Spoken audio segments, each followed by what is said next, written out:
Good morning, my Teaser King family. How is everybody? Look at all my hair. I'm so excited. The castor oil, coconut oil is working wonderfully. All of a sudden, wake up one day and I'm like, wow, look at all this. So, proof again that our good doctors know what they're talking about. Uh, our gold is back up after that incredibly stupid move down uh, based on the Fed lowering interest rates.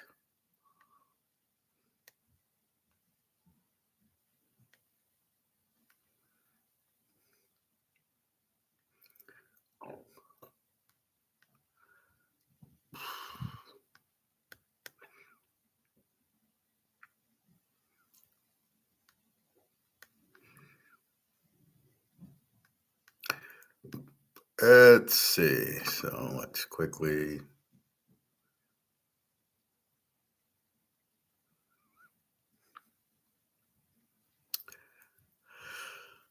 Let's see what our gold and silver are. Oh, gold just spiked. So gold's having a good day. And again, why does it go down at 2 in the morning? Who the hell knows? And then it goes back. And then why does it go down at about 8 o'clock?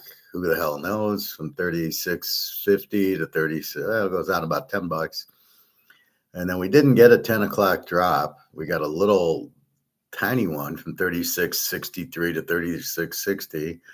And now we're 36.70. It seems like there's resistance at 3,700, which what can we do about it?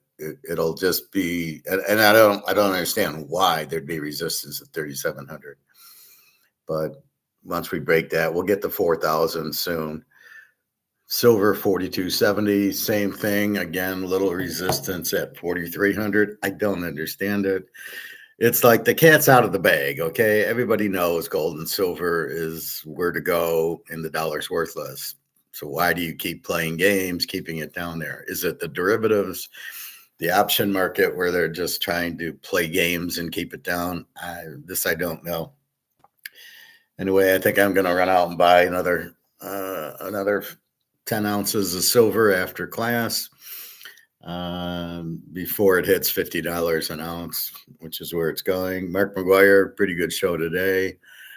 This is the, 1 week he has a guess, which who gives a shit? And the next week he has his own analysis is what we look at. And again, he's only on, really every 2 weeks where he's on.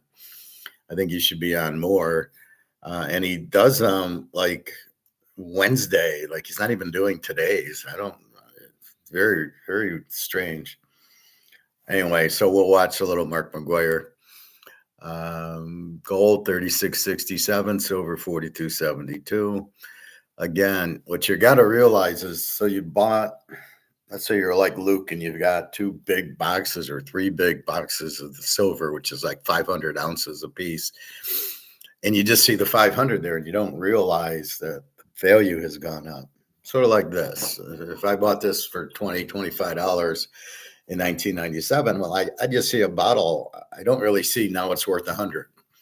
I don't know what it is. I just bought it because I worked there and you had to buy it. It was part of like, you had a $250 allotment and you were supposed to buy $250 worth of liquor. Even though I don't really drink, it was, you just bought it, and I kept a lot of it, and some I tried to give away, like for Christmas gifts and stuff. And so you see your silver, you see your gold, and it's sitting there, and then what you don't realize is it's worth more. Right now, it's up $23. It's 36.68. You just see 50 ounces or 100 ounces of gold. Or you see 500 or 1,000 ounces of silver, you don't really see the difference there. You're not seeing that. Wait a minute, I bought it at 20, and now it's at 42.67. You're really not seeing that. You just see it's higher, right? You just see your 50 ounces or 100 or 500, whatever, how many ounces you have.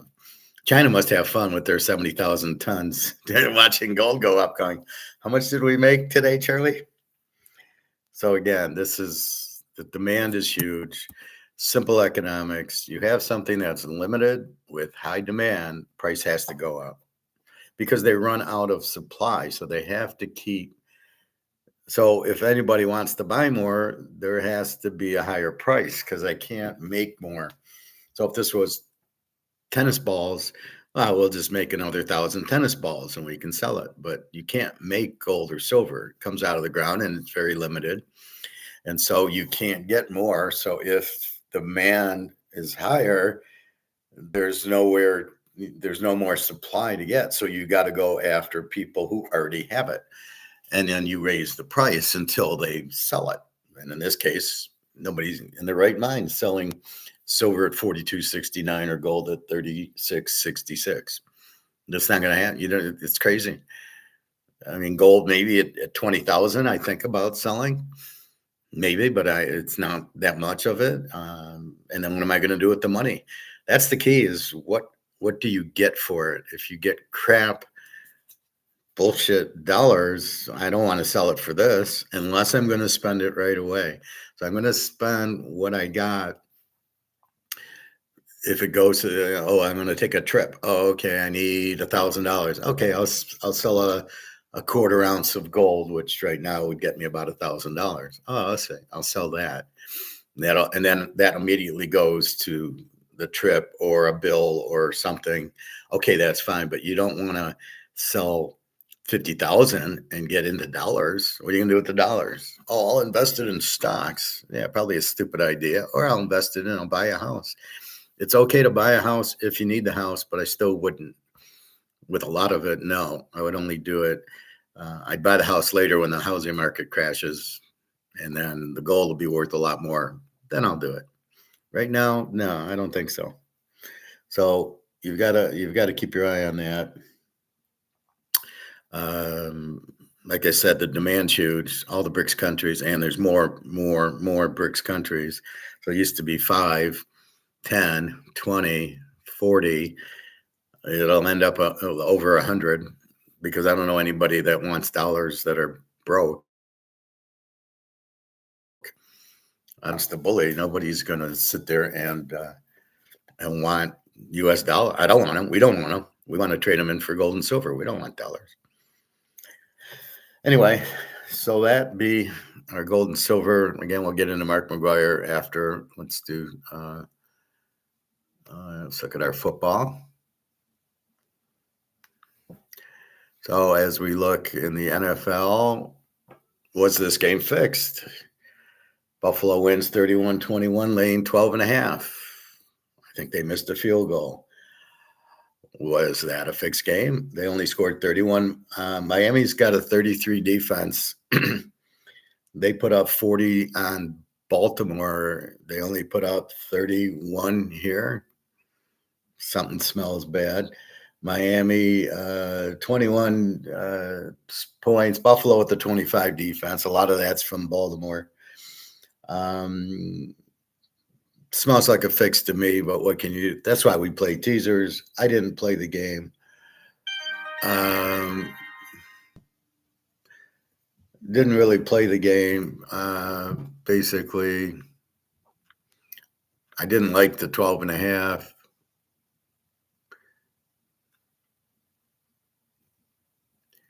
A second.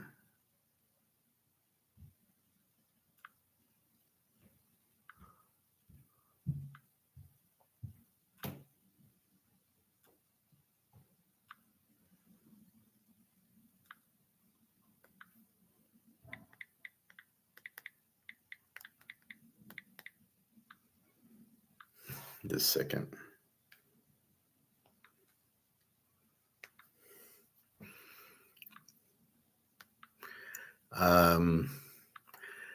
I got no feel. I just, the line's too high.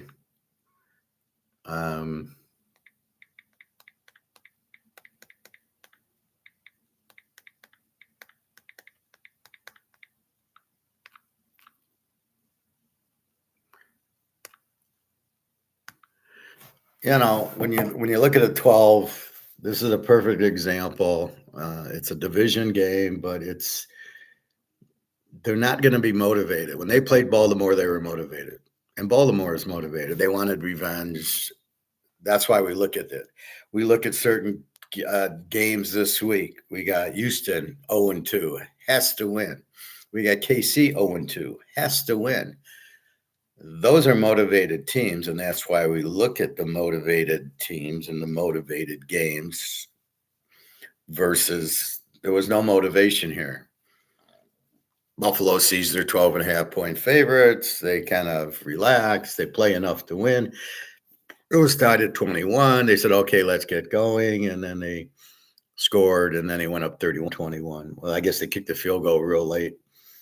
So 31-21. But again, it wasn't there was no motivation there. If they lose, then there's motivation. That's why we look for a team off of a loss, or in this case, KC and Houston, who haven't won yet, who desperately need to win.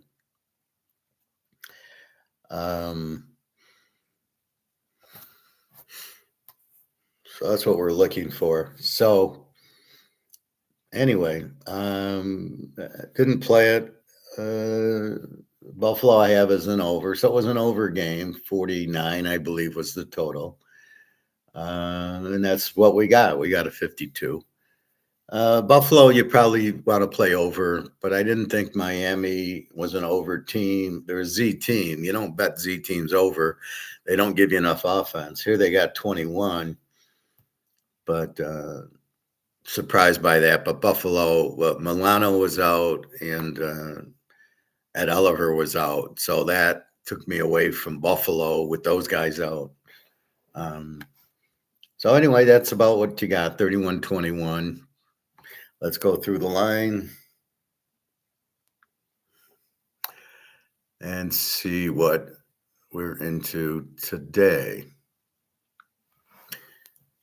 So we start with Sunday. We got Indy 4.5, 43.5 over Tennessee. Indy's an A team, which I don't believe. Tennessee's a Z team, which I do believe. Cam Ward. Why is Cam Ward starting? I mean, the guy, you can't. It's like your first day at work. You're gonna run everything. You got to get. Where's the bathroom? Where's the break room? Where you're not ready to. He's just not ready to start in the NFL after as bad as he looked at Washington State. So it's a big mismatch there. But Indy, Daniel Jones is terrible. They're just running the ball mostly with Taylor, and then Daniel Jones runs a little bit. He's not doing anything. It's not like he's some superstar now. So be careful with Indy, but Tennessee's just terrible. Atlanta, 5.5, 43.5 to Carolina. Atlanta is much better with Penix. See, Penix is ready now. He sat out the first 13 games last year. He should have got in about week 8, week 9. But that's what you do. You had Kirk Cousins. Should have been 8, 9 weeks, and then you go to Penix. Steve Young still sucks. They were down like 27-3 last week. Then they just let him score a few times. Atlanta with the loss to Tampa, they need the game.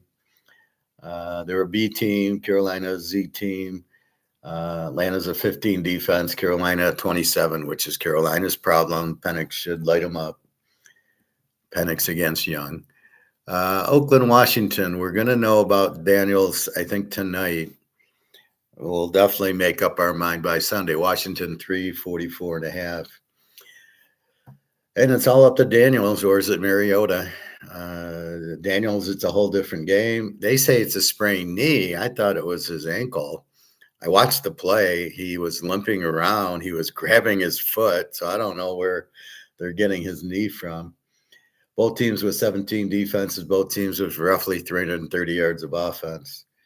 Smith against Mariota or Daniels. So we'll see what we want to do there. They both have 17 defenses, which I'm not sure I believe that, but we'll see. Green Bay and Cleveland. Let's see what we got with Green Bay. Yeah, there's still 7.5. There's 4 or 5 7.5. All right, so 7.5, 47.5. or 41.5 here. Um, Green Bay's the A team. Michael Parsons looks very strong. Love isn't great, but he's okay. And then we got Cleveland, a Z team with the 29 defense, mostly because they played Baltimore and 325 yards. So offensively, they're pretty even, but Love and Flacco are probably pretty even. Michael Parsons is the difference. Green Bay's defense. So it's one thing where two you play, but Green Bay played a good Detroit and a good Washington offense and just shut them down. Cleveland played Baltimore and gave up a ton. So this is where, after about 5-6 weeks, you get better descriptions on the teams, because right now, Cleveland played Cincinnati and Baltimore. Okay, well, now they get Green Bay. So they're not playing the Jacksonvilles and the Tennessees, who aren't going to score a lot, or the Carolinas. So it's skewed. So that's why, like, Arizona beat Carolina and New Orleans. Neither team has an offense. So you kind of look at it like that. That's really what the idea is. So who did they play? And you mentally note that. And like Baltimore and Buffalo's defense, well, they played Baltimore, and now against Miami, they did give up 21 to Miami. Milano and Oliver didn't play. If they play KC next week, believe me, Milano and Oliver play. So they kind of rested because they played Miami, and which is why it's hard to take Buffalo minus 12.5. Cincinnati, Minnesota 342.5. Again, you got no Burrow. J.J. McCarthy's out, so you got Carson Wentz against Browning. We know Carson Wentz is terrible. Browning, we don't know enough. He did play a lot last year. We will see. Actually, I do have the chart last year. I can go in and study that and see how he did, if he's any good. He did win the game for him last week. Maybe he's okay. He still has Chase and T. Higgins. So, anybody can just throw to Chase. I mean, it's not hard. So, Carson Wentz is just bad. He wants to run too much. Not a good quarterback. Cincinnati doesn't really have that great defense that I'm surprised Minnesota does. I don't know on the total what you do with. Obviously Wentz isn't going to get you a lot of points, but neither was J.J. McCarthy. Didn't get you a lot of points. So is Cincy a live dog? Maybe. Maybe. I'm not sure. We'll have to see and get used to this Browning guy. Philly, 3.5, 44.5 to the Rams. Rams are an 18, 14 defense. Look good. 368 yards, and Stafford, very good. Philly, under team with a 19 defense and 259 yards of offense, and Hurts, not very good. Just throws little passes or hands off to Barkley or runs his quarterback sneak. I mean, I hardly call him elite because he runs a quarterback sneak, which is totally illegal. Oh, it might be legal, but since when is rugby legal in NFL? I mean, that's what I'm questioning. It's a stupid play. It's cheating. Pushing the ball carrier is not legal. They might call it legal, but nobody pushed O.J. Simpson or Gale Sears or Barry Sanders. They got the yards on their own, which is what it's like this baseball when they start the 10th inning in a tie game, the guy gets second base for doing nothing. No, you got to get a hit to get on. You just don't get second base. So we've got a good call. It's a tough call. Is the game even and we take the dog? I don't know. I don't really want to bet against Philly at home. Stafford should keep you in, but you got to watch Jalen Carter. He's going to put pressure on him.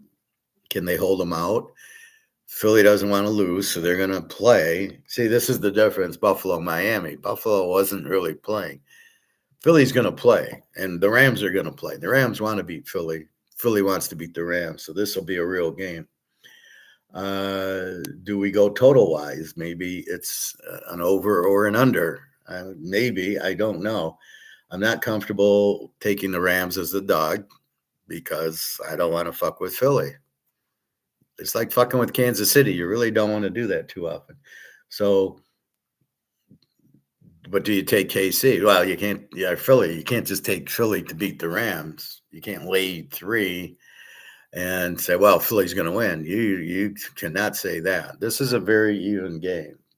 Probably a tease the dog, and then probably a little bit with the total.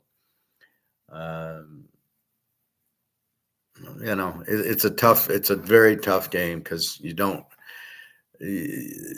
like the Rams with Stafford to keep the game close, but Barkley can go off, and so it's just too much players. I really am kind of staying away from the game. I don't know what to do with it. Total 45, over 39, under 51. I mean, both sound good. I don't know. All right. Pitt 1.5, 44.5 to New England. I don't know. Pitt's Aaron Rodgers. I don't know what's going on with TJ Watt. I don't know what's going on with the rest of the defense. They haven't shown up yet. Is that preseason rust? I don't know. They got a 32 defense. Hard to bet on Pittsburgh here. New England, an E team with a 24 defense. Drake May sucks. Rodgers, a superstar. DK Metcalf looks good. I don't know about their running. It's funny, they got 32 points a game. No, they give up 32 a game. 269 yards, and they're an over team. Go figure that out. How do you measure the over team? By points or yards? Usually I do by points, but they're an over. New England, Drake May just isn't very good. I don't know. The Jets in Tampa 7, 43.5. 43.5, 44. No, the Jets 43.5 and 7 for Tampa. The Jets 32 defense, 274 a game. Is it Fields or is it Taylor? We'll know more tomorrow. Tampa, a B team, 20 defense, came back to beat a good Houston team, and the Baker's been playing very well. Go Baker, go. Jacksonville, let's see what they are. 1.5, 1.5, 1.5. So Jacksonville is 1.5. 43.5 to Houston. I think Houston's a live dog in this game. Jacksonville, I don't know that they should be favored. I don't know that they're that good. Lawrence still stinks. Houston with the 17 defense. We know that's the best unit out there is their defense. Jacksonville with 21. Jacksonville is getting 389 yards a game. And Houston 266. Stroud against Lawrence.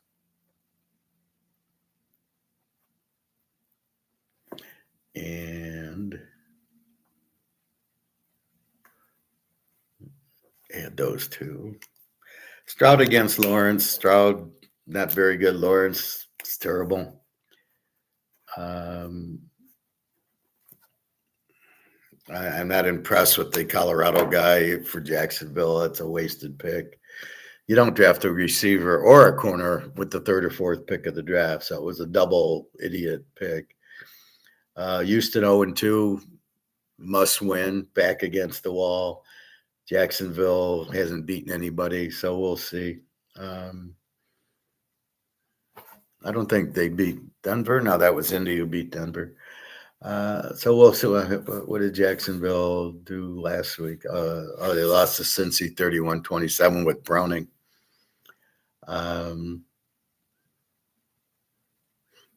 So that's why we start looking at the other games going, how did they, against Cincy, not a great defense, and they lost. Okay. Here comes Houston with the killer defense. So, maybe you go under with Houston's defense. See, you try to look at the best thing, like, do I go over with Baltimore and Buffalo because they got the strong offense? Do I go under with the strong defensive teams, Houston and San Diego, Denver. So you almost try to figure that out. Do I just bet the good quarterbacks over? Because the quarterbacks really run the show. So that's what you do here. So we're trying to figure that out. Do we like Houston? We don't like CJ Stroud. We don't think Trevor Lawrence is any good. So what do you do here? Maybe you go under. Maybe you tease the dog. Not sure. San Diego, Denver. San Diego 2.5, 46.5. Up from 45.5. I'm a little surprised by that. You would think this would be going down, not up with San Diego. They're both top defenses. Denver's an under team with a 21 defense, 321 and Bo Nix. San Diego an 18 with a 15 defense, 366 yards in Herbert. 46. I don't know. It should be close. Do you take Denver? Is Denver a live dog here? Is San Diego beat KC? Beating Oakland's not the same as beating KC. But, this should be a very, very good game. Seattle, 7.5, 41.5. New Orleans is terrible. W team, 23 defense, and Rattler, 311 yards of offense. And Seattle is a B team with the 17 defense and also 311 yards of offense, and Darnell. So Darnell's appearing to be okay when he plays shit teams, not good when he plays the better. So against the Rams, Darnell, he lost, right? The Rams beat him already week 1, I think. Oh, no, it was the Niners. Wait, the Rams will beat him when they play him. Seattle, I don't know. I mean, are they a B? Well, based on schedule, they're a B team, but I don't know. Here they get an easy New Orleans team. I think didn't they beat Carolina last week? Seattle. They went to Pitt and won. So that was a good win, going to Pitt and winning. So we'll see. Seattle. New Orleans is bad. They're a W. They're a bet against team, probably. Do you bet them with Seattle? Seattle's not a great home favorite. New Orleans, not a great road dog either. So I didn't really get a lot of teaser trends there. Dallas and the Bears, this was your free pick. Now on Monday, they were the dog, and I warned you to bet it then. I now have Dallas -1s. Dallas, there is a Bear -0.5. And the rest are Dallas -1s. So if you can get the half and get Dallas with the points, this bet should have been made by Tuesday, Wednesday at the latest. You were still getting Dallas. I did tell you they'd be favored, and that's what happens. We love Dallas as the dog. Even still laying 1. I'm going to move this to a half, but -1, we still,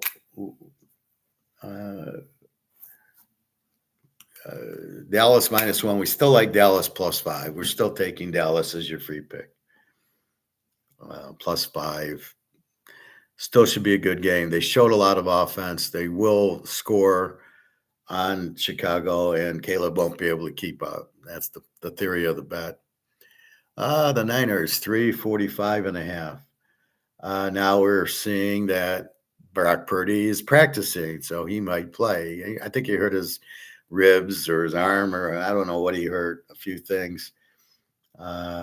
They've got to learn to slide more. These quarterbacks are a bunch of fucking idiots. You've got to just slide and not take the hit. You're too valuable as a quarterback, not a running back going for the extra half yard. That's why I don't know how Jalen Hurts hasn't broken his knee yet in running that quarterback sneak play. He will, and then that'll be it. Mahomes did it. Remember, Mahomes tried the quarterback sneak and hurt his knee pretty badly, and he won't do the quarterback sneak anymore. And I can't believe Hurts hasn't, what he's going through. I can't believe he hasn't gotten hurt. But that's really why Hurts is there, because he's a big guy. He's a strong runner. But why do you use Hurts? Why don't you just use the tight end or the fullback to do it and let him get pushed by those guys? At least he's a running back who knows how to run. Hurts, you can't afford to lose Hurts. So very stupid by Philadelphia. So the Niners, it looks like McCaffrey will be playing and probably Purdy. So now they're 345.5 to Arizona. Arizona, a B team with an 18 defense, 285 yards, and Kyler Murray, who never really has lived up to expectations. The Niners, a B team with the 17 defense, 364. So they just have better plays. They get more yards. Even with Jones or Purdy, they'll be fine. How good is Arizona? We always struggle with that. They beat Carolina and New Orleans, so we absolutely have no idea with this week's schedule. Kansas City, 645.5. Kansas City, an under team, 24 defense, 321 with Mahomes. Now they played San Diego, and then they had to play Philadelphia. So this is why they're an under. Look who they played the top two defensive teams. Giants are an over because they played Dallas. 31 defense, 369, and Russell Wilson. They did get killed by Washington and then put up a big number against the Giants, but their defense doesn't show up. Kansas City 0-2, a must-win game for them. So there's two must-win games. Houston is 0-2 as a dog to Jacksonville. Kansas City is 0-2 as a favorite at the Giants, who apparently have a 31 defense. So look for Mahomes. Look for a lot of blitzing by Spagnuolo on Russell Wilson, which is what he does very well. And look for KC. I don't know if they can win, but this is going to be their best game of the year. And it's the Giants, not Philadelphia, not San Diego. So he actually has a team that they can move the ball on. And your last game is Baltimore, 4.5, 53.5. I keep saying this, 52.5. I see Baltimore 4.5, 5.5. Yeah, this is 4.5. I only see 1.5. Yeah, that's what I got. Total is 53. There's a 52.5, another 52.5, 53. So we'll call it 52.5. Lions struggle when they play good teams. Baltimore, because they lost to Buffalo, have to win, especially since Buffalo won. They're going after the 1 seed. They can't get it. Now they got a break. Cincinnati loses Burrow. Cincinnati was going to beat them out in the division. They get a break. Pittsburgh is their defense trying to figure that out. And Cleveland, they just killed. So look for Baltimore at home. A must-win game for them. Detroit, I don't know. They can't beat Green Bay. They showed that they're not in the same league. The excuse, we played, we didn't communicate against Green Bay, but we did against Chicago in the home, quiet environment of home. That's a bunch of bullshit. They got outmanned against Green Bay, and they're going to get outmanned against Baltimore. I put up 2 pro locks now, so there's Team A and Team B, and Team C and Team D. So I got 4 different teams in the locks, and I played them in 2 teasers. So very big week for the pros. I got about 6 or 7. I probably have 6 teasers. Again, taking Dallas, the free pick, with another team, with 2 other in 2 teasers. The locks are in 2 teasers. Should be in more, but I kind of don't want to play them in too many teasers. When I did win with Florida State against Auburn in the championship game with Winston way back when it was Florida State -1, I probably had them in 10 teasers, which is crazy. They lose, you lose 10 teasers. Fortunately, they won. That was a sweaty night as Auburn took the lead early, and you're like, oh, fuck. But then you knew Florida State scores 50 points a game, and they came back and won. And, it was a big night, but that's what happened. So that's why I kind of want to keep it to 2 teasers. If I really, really love the game, 3 teaser trends. Well, Buffalo was a teaser trend. They did win. We've got Washington, if Daniels, with it only using last year, they were like 18-3 in a teaser. Green Bay, a very strong teaser trend against Cleveland. The Rams, a small teaser trend over Philly. Philly also they both cover a lot there. New England, mostly against Pitt, but you can't use it because Pitt didn't have Aaron Rodgers. That's with Fields. Tampa Bay, strong teaser trend against the Jets's. Houston's a very strong trend last year in a teaser. Denver, San Diego, pretty good trends. Dallas, a small trend. KC, a pretty good trend because you can go back 2 or 3 years with Mahomes and Reed. Then you can go back 3. So I go back 23 and 24, and I'm trending. They're not a great road favorite. They are good in a teaser, but road favorites their weakness. And then Baltimore is a strong home favorite teaser trend. Detroit, not a very good road dog. They're a good road favorite, actually, but not a good road dog. So when they play a team they're going to lose to, they lose to them. I would be shocked if Baltimore lost the game. I wouldn't be shocked if it's high scoring. I wouldn't be shocked if it's kind of close. Well, maybe I would. I don't think it'll be too close. So there you go. There's your NFL. The play teams, as I said, Green Bay, Tampa, the Rams, and Philly, Washington, Baltimore, Buffalo, Houston, Denver, and San Diego. Basically all the good teams you bet in a teaser. And the play against are the Jets's, Indy, Cleveland, Jack, and Tennessee, or the AFC South, except for Houston. So you bet against the weak teams. That's the way it comes out. The bad teams lose. And in a teaser, it's magnified. And the good teams are good and they're winning. So they obviously, most of them cover.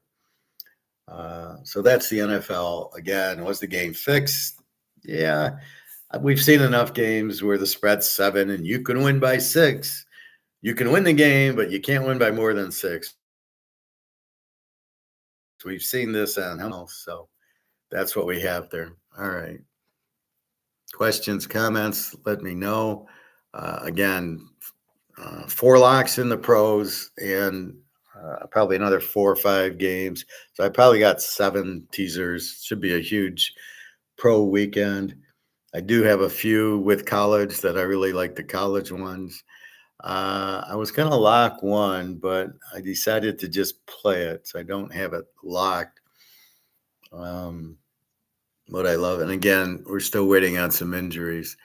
But let's look just to see if the NFL injuries are updated.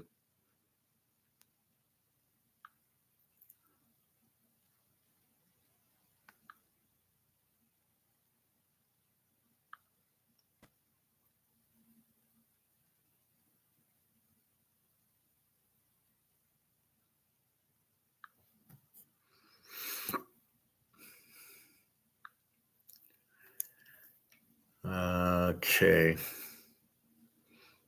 I'm just going to quickly look at who's out. I don't care about the injured guys who all play.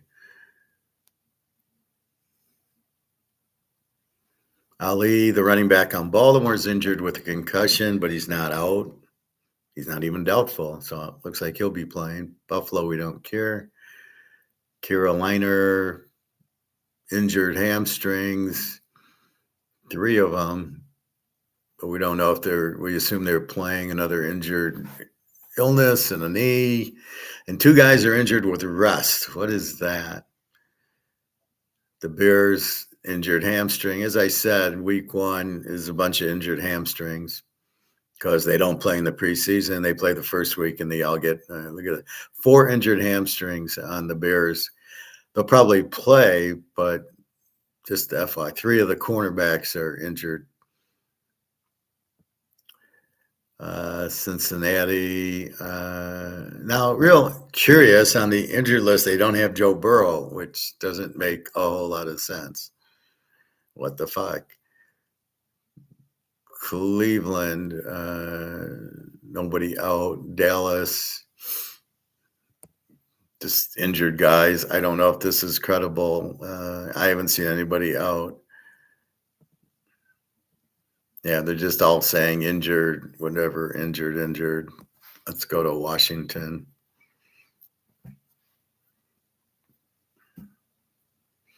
Let's see what they say about Daniels. Here it just says injured knee with Daniels. So he's not out, not anything. Von Miller injured with rest. Zach Ertz. I love how people point out that Washington's got the oldest defense. Like, does that matter? They're a good defense. Just because you got Bobby Wagner, who's the leader of the Legion of Boom out there, does that mean he's not good? He's because they're older. I love that one on Bo Nix. He's no good because he's old. Played 6-7 years in college, so he's 24, 25 now. He's too old to play because we can only have 18-year-olds. I mean, the comments that these idiots on the radio say are just ridiculous. The Baker injured with a foot. Again, I don't know. Let's go back to our other.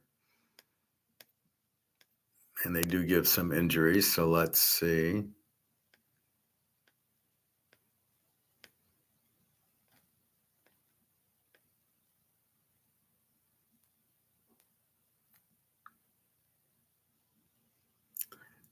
So let's check well, Penix is fine. Let's check Washington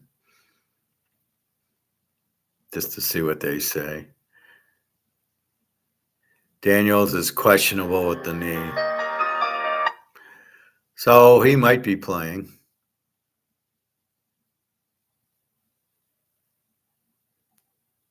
Brock Bauer is questionable with the knee. All right. So we're not getting any answers. Let's look at Cincinnati and see if they actually have Burrow injured. Joe Burrow out with the toe. That's the only injury. Minnesota, Aaron Jones is out with the hamstring. J.J. McCarthy's out with an ankle, even though he never got hurt. Harrison Smith is doubtful with an illness. And Jordan Anderson's out with a suspension. Okay. Let's check the Rams-Eagles game.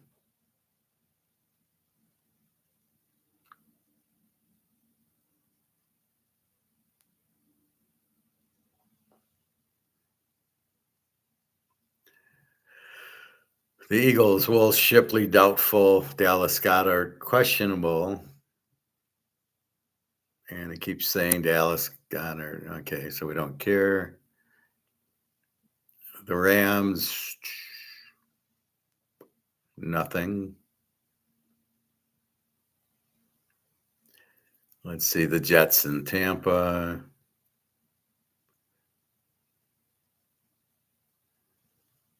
Yeah, see, they don't even list Baker. Chris Godwin's out with an ankle, which we know. Vita V's questionable. Christian Eisen, a safety's out with an oblique. Vita V's questionable with the foot. K. Dotton's questionable with the leg, so nothing. The JETS is Fields is out with concussion.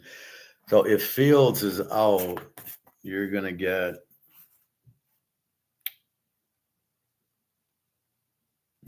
Tyrod Taylor, who's much better than Fields. See, there you go. Fields running, and then he gets the concussion. He's out. This is the problem with the running quarterbacks. Tate Tagovailoa is not even a runner, and he gets 5 concussions a year.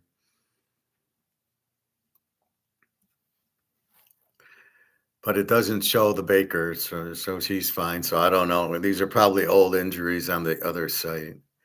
Houston and Jacksonville. Jacksonville. Never heard of these idiots. Houston. Christian Kirk is questionable.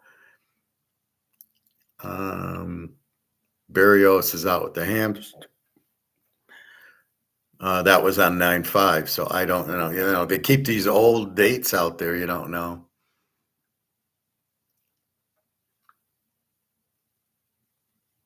San Diego and Denver.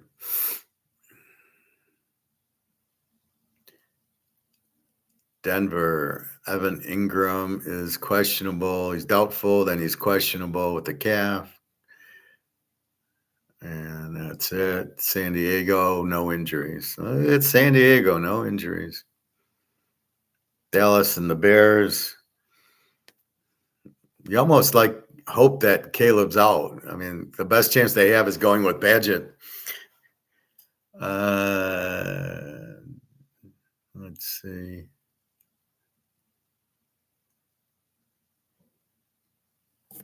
Nothing much. Dallas, nothing much. Nobody important. San Francisco.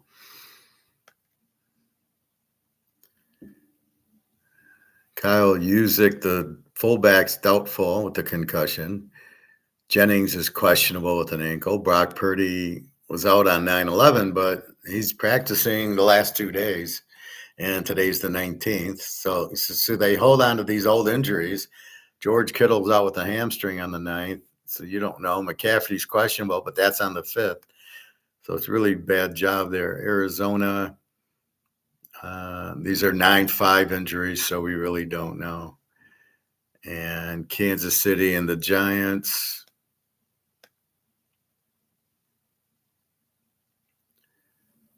Jalen Royals, I don't know. He's a wide receiver, is questionable. Xavier Worthy is questionable with the shoulder. And that's these receivers that are coming up 15 times. The Giants, Darius Slayton is a wide receiver, is questionable. That's about it. And let's go to our last game, Baltimore and Detroit. Detroit's injuries, really nothing. Bunch of backups. Baltimore likely is questionable with the foot. Ali is doubtful with concussion. That's really all it is likely and Ali. And it ain't Muhammad Ali. All right, so let's go to college football.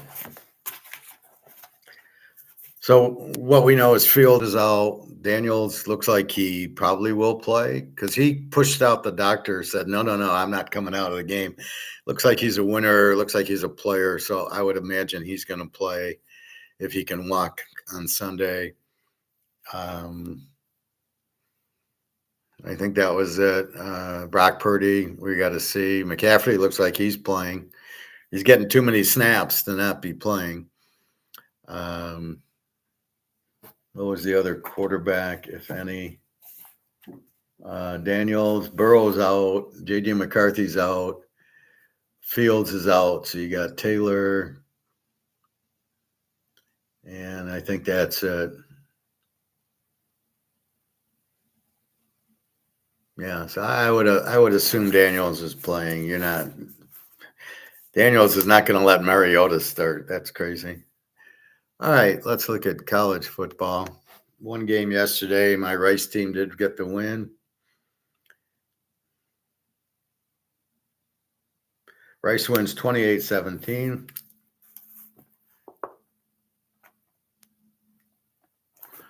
I did not play the game, but if we just bet against the Z, we win. The Z team was Charlotte.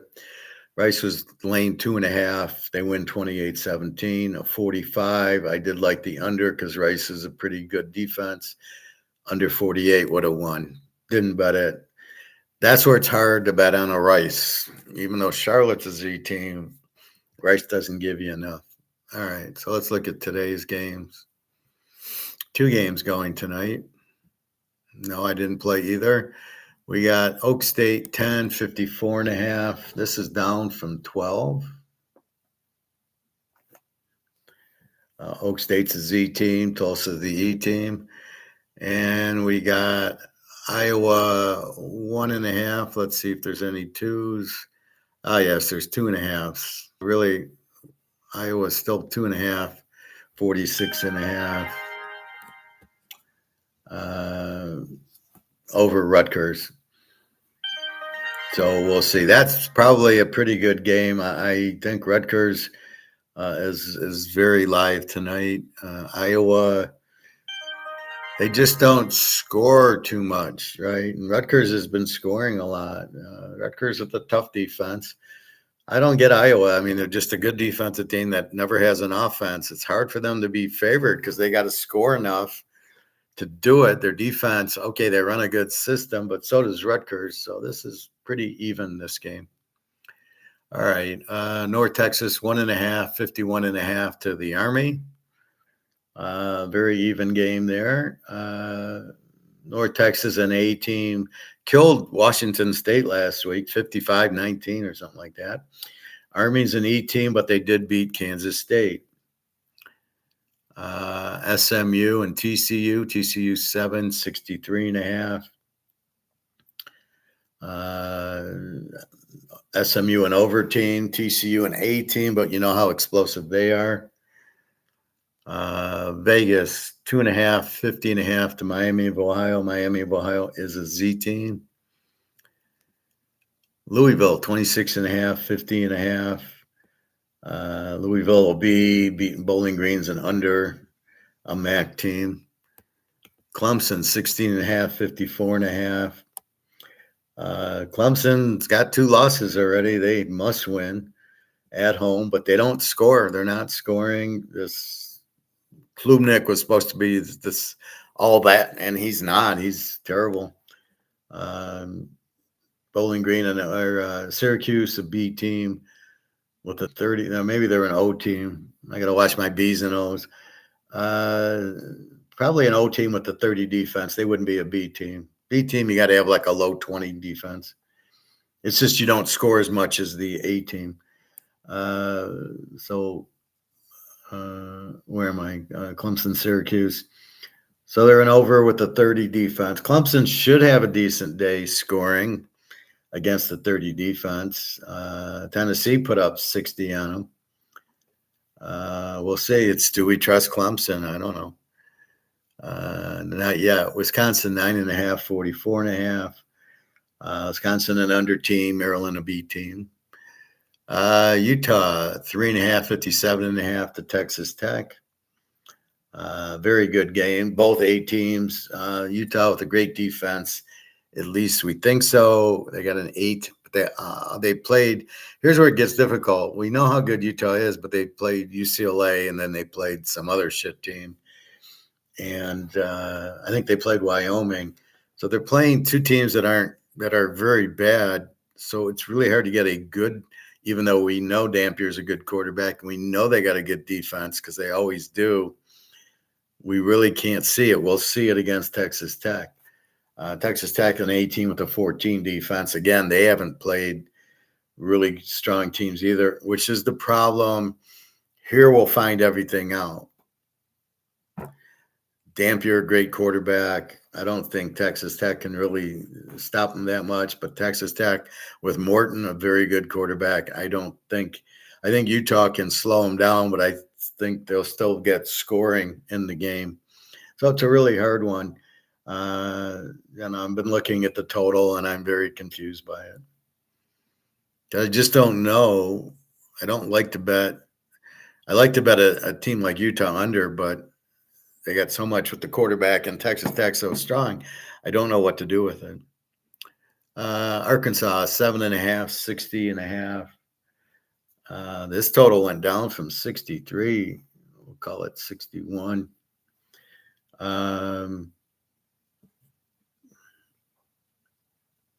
Memphis I have as an 8 team now with an 11 defense, so they played nobody.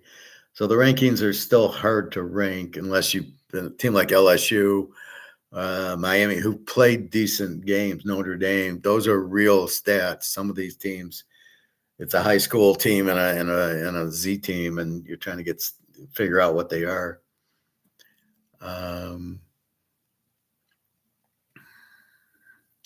Tennessee 38.5, 68.5 to UAB. UAB I have as an over team.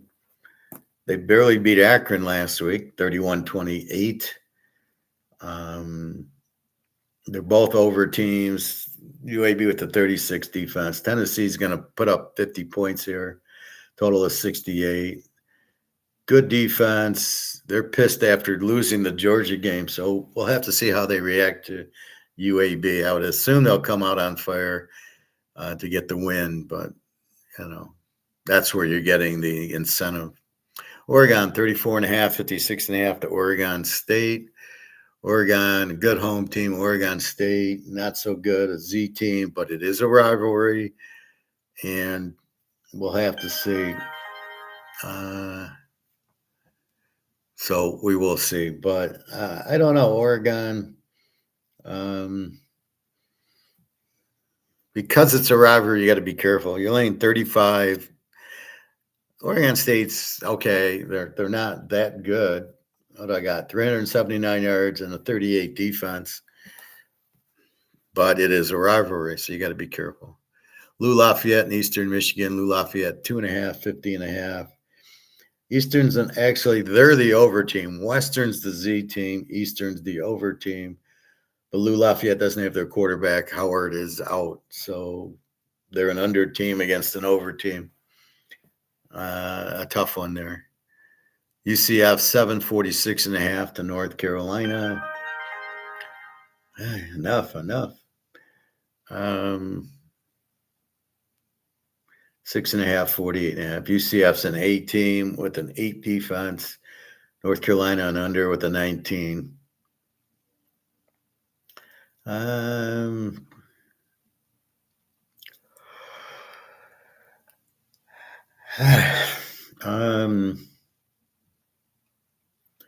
UCF hasn't played anybody. North Carolina, Belichick, no offense.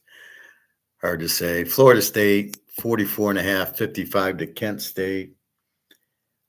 Kent State's a W team, terrible defense. 45 and a total of 56. Florida State, they should run the guy, but how long does he play? Is he going to go past the third quarter and they'll be up 40 points? And then are they going to hold the 44.5? That's your problem. Toledo, 14, 49.5. Toledo, an A team. Western here is the Z team with the 31 defense. 200 yards of offense for Western. Pretty bad. Toledo beat my Western Kentucky by 17 or 20 or something like that. We had 13 in Western Kentucky. I can't believe they lost. Buffalo, 6.5, 44.5 to Troy. Troy, an under team, 25 defense. Buffalo, a B team with a 19. This game I'm really trying to figure out. Oklahoma, 746.5 to Auburn. I don't know what I like here. Auburn's got Oklahoma's quarterback from last year, Arnold. Who's a lousy quarterback, but a good running back. Oklahoma with a good defense. Mateer, they don't have an offense. They just have Mateer running around and throwing sidearm. He thinks he's playing shortstop. But they do have a very good defense, a 6 defense, and they played Michigan, who did put up 13 or something like that. Auburn's a whole, so Michigan, you got to be careful. They got the new quarterback and, so they're not as strong and sophisticated offensively. Auburn will with Hugh Freeze. So I don't know. I'm torn in this game. I don't really know who Oklahoma is. You can't. They won against the Z team last week, 45-3. So you got to throw that out, basically. So, is Auburn a live dog, and is the game over or an under? Does Oklahoma have this great defense and the quarterback, Mateer, going to do anything? Auburn did beat Baylor at Baylor. Pretty good. So I kind of lean towards Auburn being a good dog, but it's a tough one. But what they did against Baylor, but the Arnold, the quarterback, ran for a lot. Is he going to run for a lot against Oklahoma? I don't know. That's where it's confusing. But Michigan kept it close. I think Auburn keeps it close. As far as a total, I don't really know. Oklahoma, not much offense, pretty good defense. Auburn, good offense, a 14 defense. This game is just confusion all over because I just don't know. Ole Miss, 12.5, 61.5. Tulane is an A team. Ole Miss is more of an over team. 22 defense. Tulane might play them a game. We'll see. They're a very good team. They're an AAC team. UConn, 21, 53.5 to Ball State. Ball State is Z team, 34 defense. Connecticut, an over team. Very good quarterback, 28 defense. We'll see. Here's our free play. Michigan still favored 1.5. I'm shocked. 47.5. Against big Nebraska. I can't believe Michigan's favored. Nebraska brings a very strong defense, an 8 defense. Michigan with a 14, but really all they played. New Mexico got 17 on them, and Oklahoma got 23 on them. I see this very low scoring. The free pick is under here. Michigan, Nebraska under. I just don't see a lot of point, and I see two very strong defenses. Michigan will probably run the ball mostly into a brick wall, and Nebraska, not going to do much on Michigan. It's a beautiful under because two strong defenses, and really Michigan doesn't have a quarterback, and Nebraska, Raiola, not, he's no Joe Montana. Purdue, Notre Dame, 24.5. This was 28, I believe, 24.5. We'll keep it at 25. And 52 is the total, down from 55. That I'm surprised about. Purdue moved the ball on SC, threw 2 interceptions in the end zone, still got 17 points. And USC's got a fairly good defense this year. They got a very good team this year. Purdue with the 17. Notre Dame has been the one without the defense. They give up 41 to Texas A&M and 27 to Miami. So I'm not really, why is this under going down? Purdue showed a good quarterback and can move the ball, and Notre Dame showed offense. This is a rivalry. Notre Dame beat them 70-0 last year. Purdue's going to be on fire. Notre Dame's got 2 losses. They're 0-2. They're going to be on fire. So this is going to be a very, very strange game because normally it's the revenge of Purdue losing, but Notre Dame hasn't won a game yet, so they're not going to sit back either. This is I've very rarely seen a game where you have huge revenge, but the other team's 0-2 and they have to win. This is a crazy game here. I'm not sure what to do with it.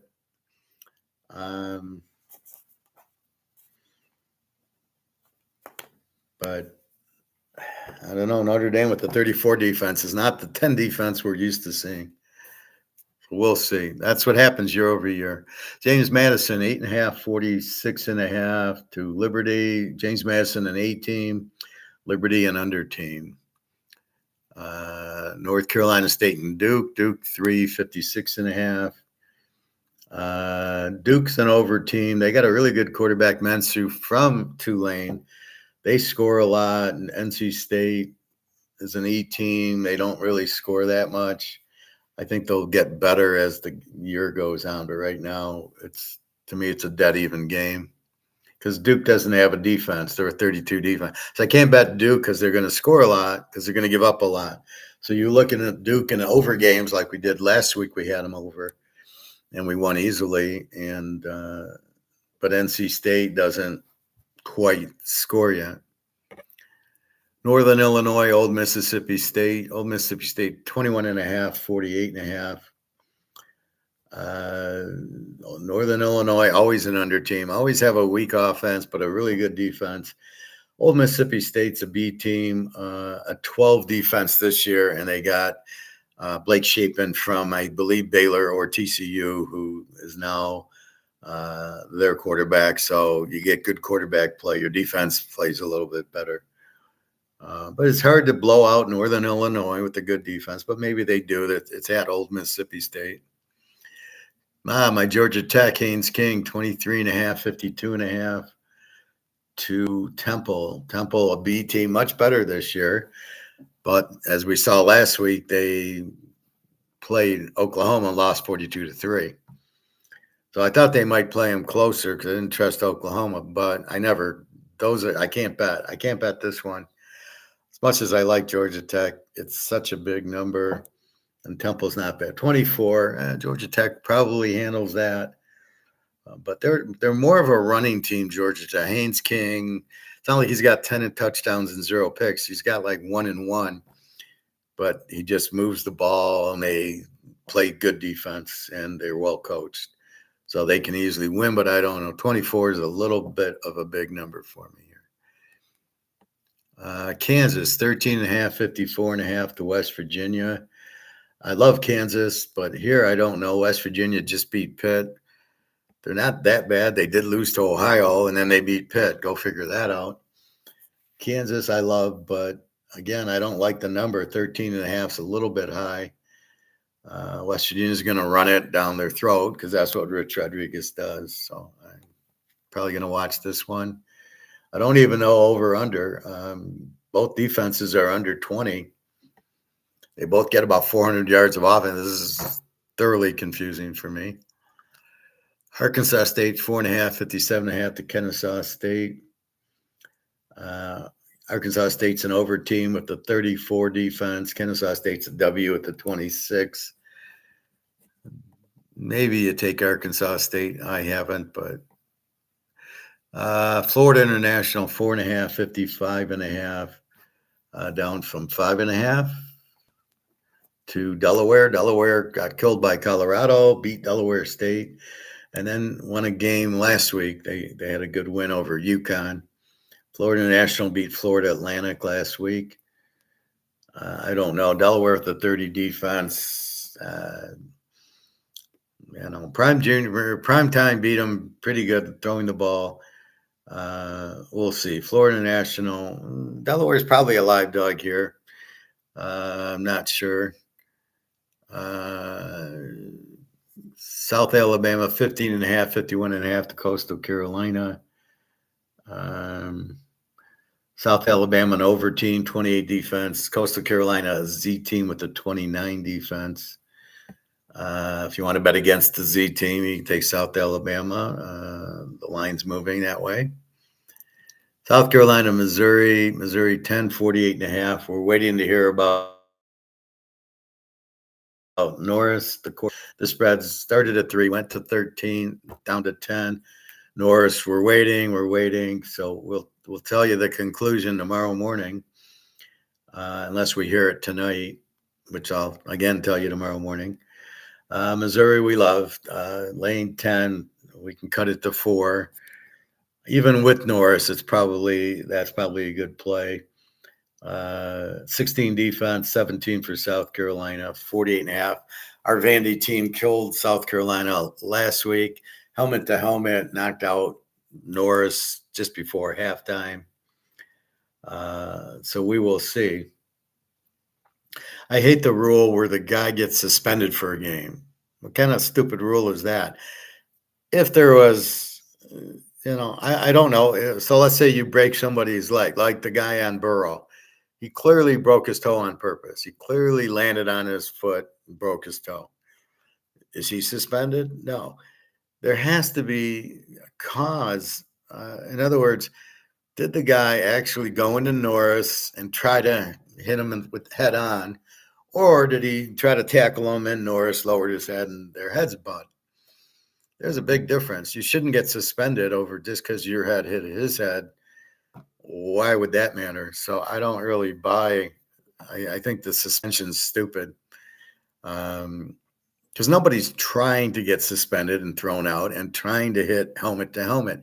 But when you tackle, you've got to lower your shoulder and your head to tackle the guy. You can't be up here trying to tackle him.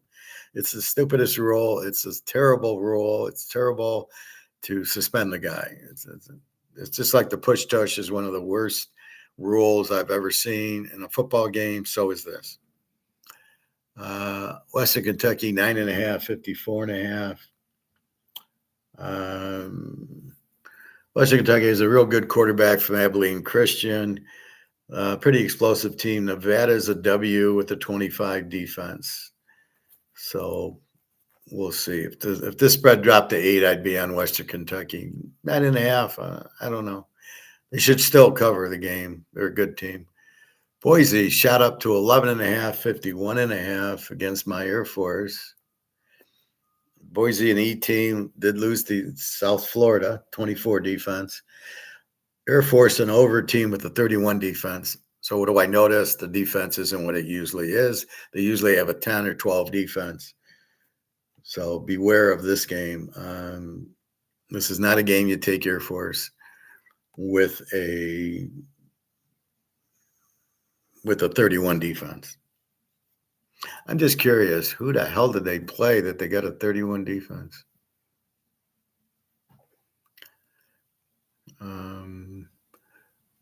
Bucknell, 49-13. Utah State, 49-30. So really they have a 49 defense because you got to throw out the Bucknell game. They won 49-13. So really, it's easy. You just look at that and you go, oh, they scored 30. They gave up 49. They're an over team. Kind of how you look at the Air Force, not a 31 defense, but a 49 defense. But you only have one game. You don't have enough. Let's see. Marshall, 2.5, 47.5 to Middle Tennessee. Marshall, an under team. Middle Tennessee, a W. I don't know how Marshall can be a road favorite, even against Middle Tennessee. They've got 47 players went to Southern Miss. I don't understand this one.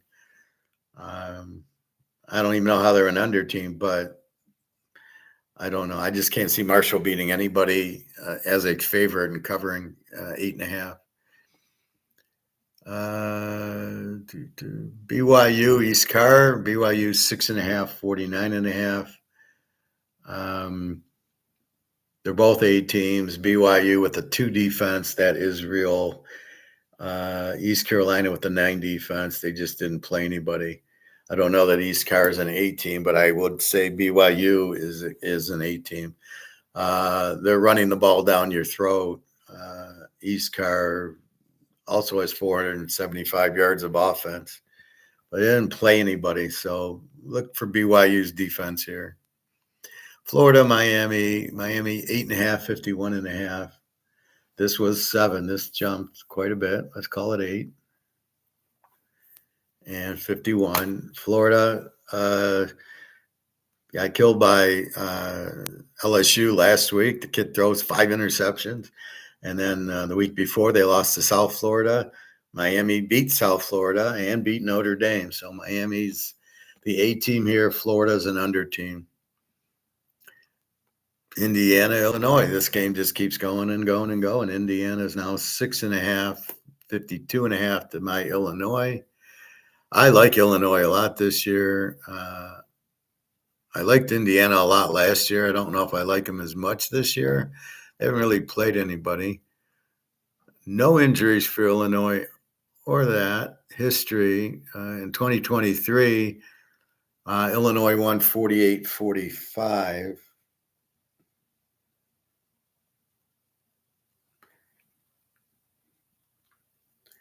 I don't really get why the money keeps pouring in on Indiana, but Indiana 6.5, 52. Again, both A's. This is a tease the dog game in my mind. This is not a Indiana's going to win for sure. Illinois just went to Duke and pounded them. They got a good quarterback, a good coach, a good defense. They both have 7 defenses. I mean, maybe it's an under game, but Indiana likes to run the ball a lot. And Illinois' got Altmaier, the good quarterback. So maybe they turn it into an Army-Navy game. I don't know. But that's awful tempting in Illinois in 12.5. They're a good team. Baylor, Arizona State. I'm confused. Baylor 2.5, 59.5. Normally, I love taking Baylor over. They score and they give up 30. They got the best quarterback, Robertson, in the country. Great quarterback. Dampier's great. Texas Tech's Morton is great. Far better than Arch Manning, who should be back in high school. He likes to run because he's not a quarterback. I don't know. No, Arizona State's a B team with a pretty good defense, a 19 defense. And they didn't go over last week in my game. I had them over with Texas State. They didn't get there, so I'm a little bit frowning going, can I trust Arizona State with an over? Although against Baylor, it's a conference game, and I think you open it up more. And I think they realize they need to score a bunch on Baylor. Baylor will score on you with Robertson. He's just a great quarterback. So, again, he's one that somebody got hurt. He comes in, and all of a sudden they scored 20 points more a game. And he's got all these touchdowns. And it's just that's the quarterback, right? 2 and 59, an over with a 30 defense, Baylor, a B with a 19, Arizona State, Baylor 500 yards. I mean, I want to bet Baylor over, but I don't know if I can do it because of Arizona State's defense, and they don't have Scadaboo anymore. So are they going to be able to run the ball? I'll have to check the stats. I'm studying that one. Virginia, 15.5, 48.5. We love the Virginia quarterback, Morris from North Texas. He's lighting it up. He's got like 10 touchdowns and no picks. He's better than Arch Manning also. Stanford's a W team, 23 defense. They only get 262 yards a game. Virginia gets 525. And we've got the flight from Stanford to Virginia, cross country, where Boston College went to Stanford last week and lost because they had to travel across the country. Now it's Stanford's turn to travel across the country. So we'll eat this up. This is 7:30, which will help Stanford because it'll be 4:30 for Stanford. Michigan State, I think, plays at 11 o'clock, which is 11 o'clock for Michigan State, 8 o'clock for SC. Terrible time for Michigan State. They'll be asleep in the second half. It'll be 1 a.m. LTech, Southern Miss, LTech 3.5, 50.5. We love Southern Miss this year. We've got LTech's an under team with the 12 defense. Southern Miss, a B team with the 25, 350 yards a game to 250 for LTech. I believe Southern Miss is a live dog here. They got the Marshall coach. The quarterback's still pretty good for Marshall. He looks good here. LTech, I don't know. They're at home. They got a 12 defense. Maybe they shut them down. It's a tough one.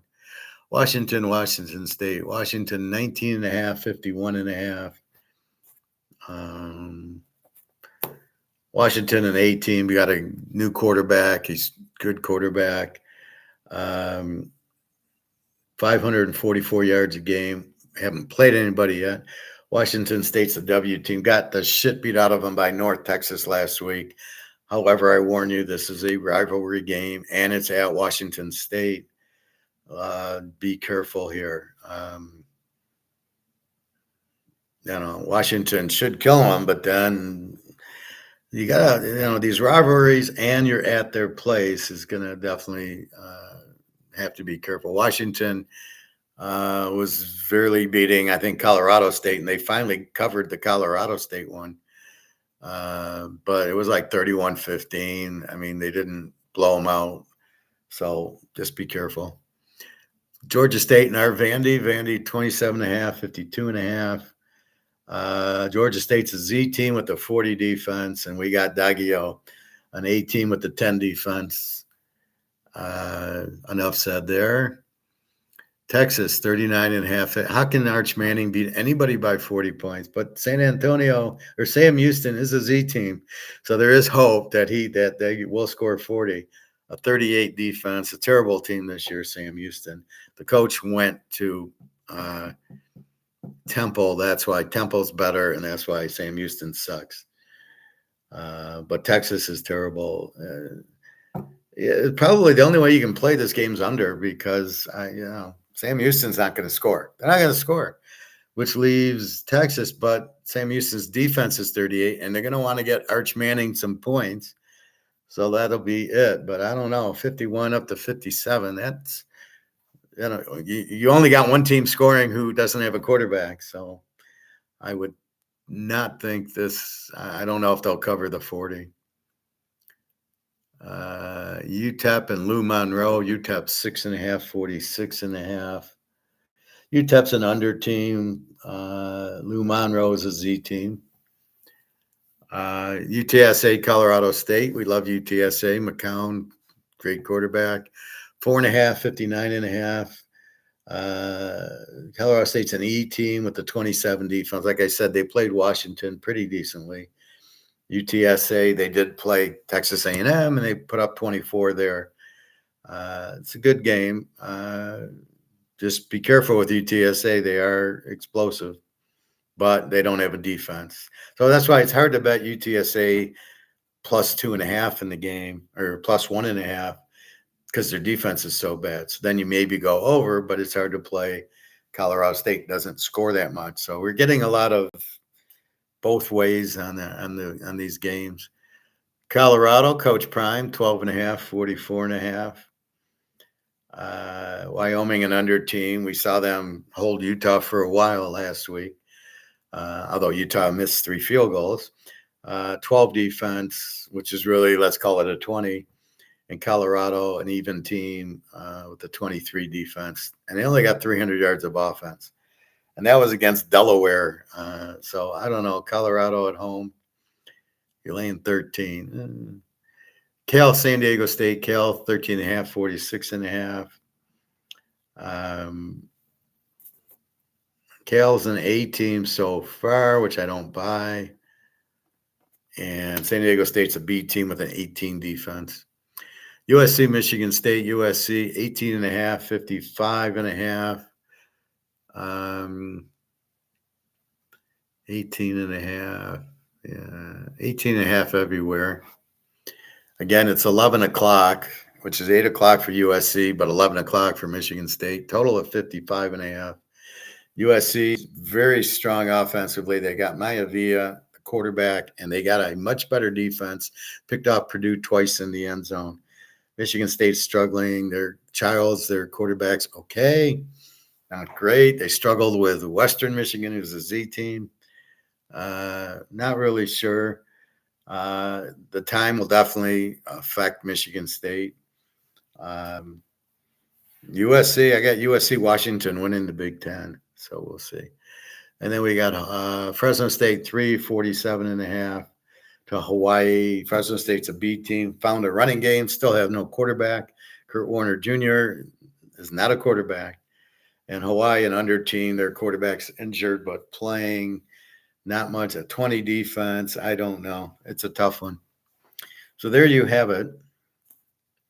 We're waiting on Norris, the South Carolina quarterback, with the concussion, but the line has dropped to 10. So if we see the line go to 8 or 7, we will take. Then we know Norris is playing. If it gets under 8, I'll take Missouri in late 2. At 10, I don't think I'll play it. Total, if Norris isn't playing, I can't play over in the game. Love Missouri's quarterback. Any team that can beat Kansas the way they beat them, the quarterback looked good. So Missouri's our new bitch this year. Utah, Missouri, Miami, Florida State, Georgia and Tennessee are over teams. Alabama, I don't know. Notre Dame's out. A&M the quarterback looks good. I think they're a good over team. We'll see this Oklahoma Auburn game will give us help. And like I said, USC and Washington are very good in the Big Ten. Ohio State, they don't have the quarterback. Penn State, I don't trust. Indiana, Illinois, let's see who wins that game. They certainly could be up. Kansas, outstanding team. So is Georgia Tech. Vanderbilt, very strong team. We'll see Vanderbilt. They knock off Georgia or Alabama. They beat Alabama last year and should have beat Texas. This year, if they play Texas with Arch Manning, I'm just drooling watching Texas be favored over Vandy or Virginia or Georgia, Tennessee. I mean, it's going to be like, how are they going to score? They got Arch Manning. He's so pathetic. So this is why we don't listen to the news and we don't listen. We watch the games. We watch the box scores. We watch the real numbers, and we determine that. Nobody's talking about Missouri's quarterback. The guy's lighting it up. He's up there like Cam Rising, and nobody's talking Devin Dampier. I heard on Bet USA or whatever, Bet MGM, they're talking about quarterbacks like for the Heisman. They didn't have Devin Dampier. They didn't have the Missouri quarterback. It was pathetic. I mean, it's like you're just turning it off. I don't remember who their top quarterbacks were, but they weren't the top quarterback. If they didn't include Missouri or Utah, they don't have the top quarterback. So anyway, we'll see. So I'm still debating the Auburn-Oklahoma game, what to do with it. I'm all over the place with that. I'm all over the place with let's see, what other ones. BYU and East Carr, I'm debating. Western Kentucky, Nevada, I'm debating taking Western Kentucky, but Nevada's the W team. Georgia Tech Temple, it's just too much. I can't play my Georgia Tech team. I want to, but I know Temple's good, but the number's so high. Anyway, that's what we got. And then I'm debating the Utah-Texas Tech game. I don't know what to do with that. I see Texas Tech in that offense, and I see Utah in that defense and Dampier, and I am thoroughly confused what to do with that. Anyway, I don't have any college locks. I have 4 pro locks, but I do have college games like Michigan in 2 teasers, Michigan under, and my other big college. I have like 4 big college games that I could have locked, but I'm not locking them. But the pros I did lock 4. So we'll see. Again, come and get them. www.teaserking.com. You can buy. I have people who use Venmo. I just email them the password. Not a problem. Otherwise, if you go to the site, I got people buying the whole year. It's such a cheap $750. And then a lot of monthly people, because it's only $300, which is really $75 a week. And then and weekly it's $100. For the week, you get all the pro and the college and the locks. And there's probably, I have over 10 plays going so far. Now, I didn't play yesterday's.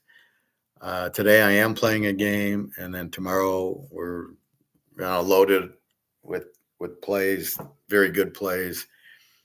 And then and the good ones are in 2 teasers. So even though they're not a lock, they're still strong plays. So where there's a lock, then I have good plays in multiple teasers. This would be a week to play a 7-team teaser or so, 5-team teaser. I got well, you got 4 locks in the pros right there. You can play a 14 pro teaser with my top 2 or 3 college games. You're gonna have a 7-team teaser, piece of cake. Teams that need games in the pros, you got Kansas City 0-2, Houston 0-2. They must win. Look for them to play good games. Do they cover? We hope so, but we don't know. You got weak favorites. Let's go through weak favorites in college. I think we told you most of them. Let's see. Marshall, obviously a weak favorite. Louisiana Tech, a weak favorite. Texas is a 40-point favorite. They're a weak favorite. Let's see. Fresno State, not too bad of a weak favorite, but still the game's in Hawaii. Michigan, I think, is a weak favorite to Nebraska. The fact that they beat Central Michigan 73-0 after losing to Oklahoma does not make them, okay, now they're good. They beat Central Michigan, who's a Z team. Now you got to be careful with Central Michigan stats. Their stats are going to look, their defense is going to look a lot worse than it is, especially in conference. But Michigan, I think Nebraska is a 7-point favorite here. Now, I thought about taking Nebraska an 8.5, but I thought the under 46.5, under 52.5. I don't see where they're going to get that from. Michigan's quarterback doesn't know what he's doing, and I know Nebraska's quarterback doesn't. They're not going to light up these defenses. You're not lighting up Nebraska's defense. It's too tough. It's an 8, and Michigan with a 14 after playing Oklahoma. So this is not going to be a 40-38 game, Michigan-Nebraska. This is more of a 20-14 game. Let's see.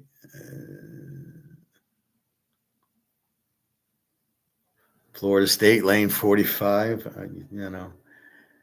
Lou Lafayette 3 to Eastern Michigan. Eastern being an over team could be a weak favorite there. The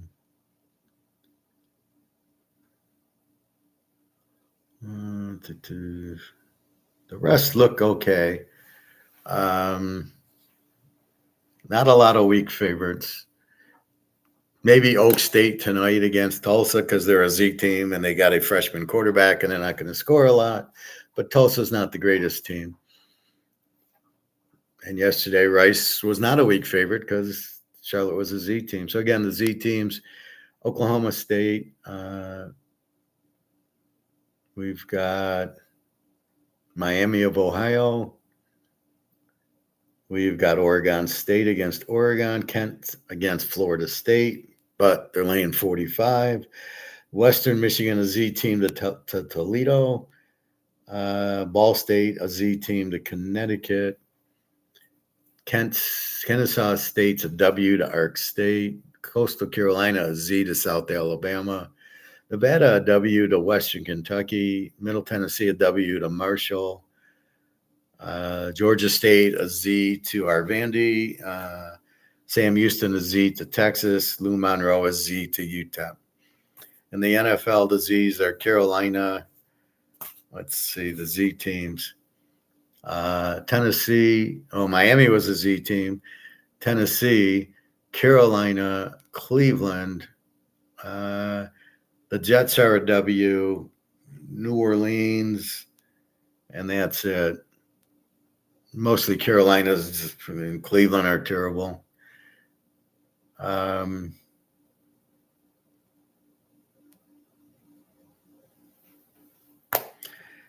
that'd be it. So, again, you're looking to bet against weakness. When the game's even, you want to tease the dog. 2 over teams, you want to bet over.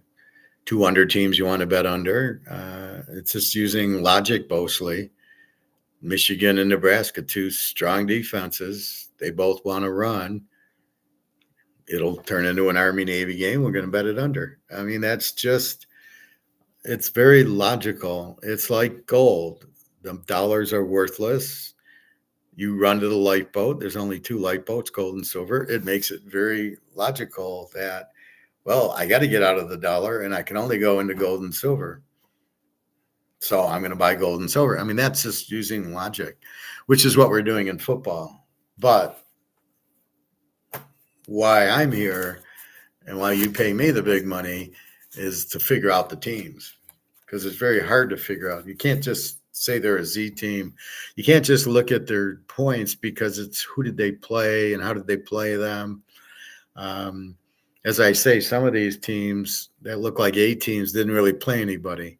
Arizona, they beat Carolina and they beat New Orleans. Well, that's not the same as uh, maybe Buffalo, who beat Baltimore and then they beat whoever, or some of these other teams that beat good team, or KC lost to San Diego and Philly. Oh, okay, now they get a normal team in the Giants. I mean, so we'll then get a better look at KC playing this team. You look for angles, which are like, oh, KC's 0-2 and haven't won yet. Oh, well, I have a feeling they're going to play a great game. They might lose, but you've got the angle. And you just don't think KC at this point, okay, we can understand. They're 0-1 losing to San Diego, and then they get Philly. We can understand they're 0-2. Kelsey dropping the pass for an interception. He better get better or he's gone. I don't care what he did for you before, but you can't afford those mistakes. So that's what we'll see. You'll see the real Kansas City team this week, and the fact that Dallas threw all over the Giants, Mahomes will throw all over the Giants also. So you're looking for certain points there that let you get into when they have the ball, can they move? That's what's got me in the Utah-Texas Tech game. When Texas Tech has the ball, are they going to move on this great Utah defense? Utah will move on Texas Tech because Devin Dampier is so hard. He's such a good runner and a good thrower, same as the Washington quarterback. They got the moves and they can throw, so they'll be able to find it. It's the key is, will Texas Tech be able to move on Utah? And then, so do I bet it over or do I take Utah? If they won't move on it, I'll take Utah. If they will move on it, I'll bet over. But I don't know if they're going to move on it. And I don't really have anything to tell me because Texas Tech didn't play anybody. Neither did Utah. They beat UCLA, but UCLA couldn't move the ball on them. Very strong defense at Utah. Keep that in mind. But Texas Tech, they'll move on. Fucking Green Bay Packers, they'll move on them. So you got to keep that in mind. It's funny. I don't even remember Mahomes playing at Texas Tech, to tell you the truth. I don't even remember it. He didn't win the Heisman. He wasn't even up for it. I'm sure he had good stats, but it's not like I remember Tom Brady at Michigan, and he was nothing. I wouldn't have drafted the guy. He came in, and you didn't expect anything. You wanted Drew Henson, the guy who ended up playing for the Yankees. You wanted him in the game. Brady, you didn't know anything about. So I mean, that's what you got is, can team A move on team B, or they can't, and then the same but the other in reverse.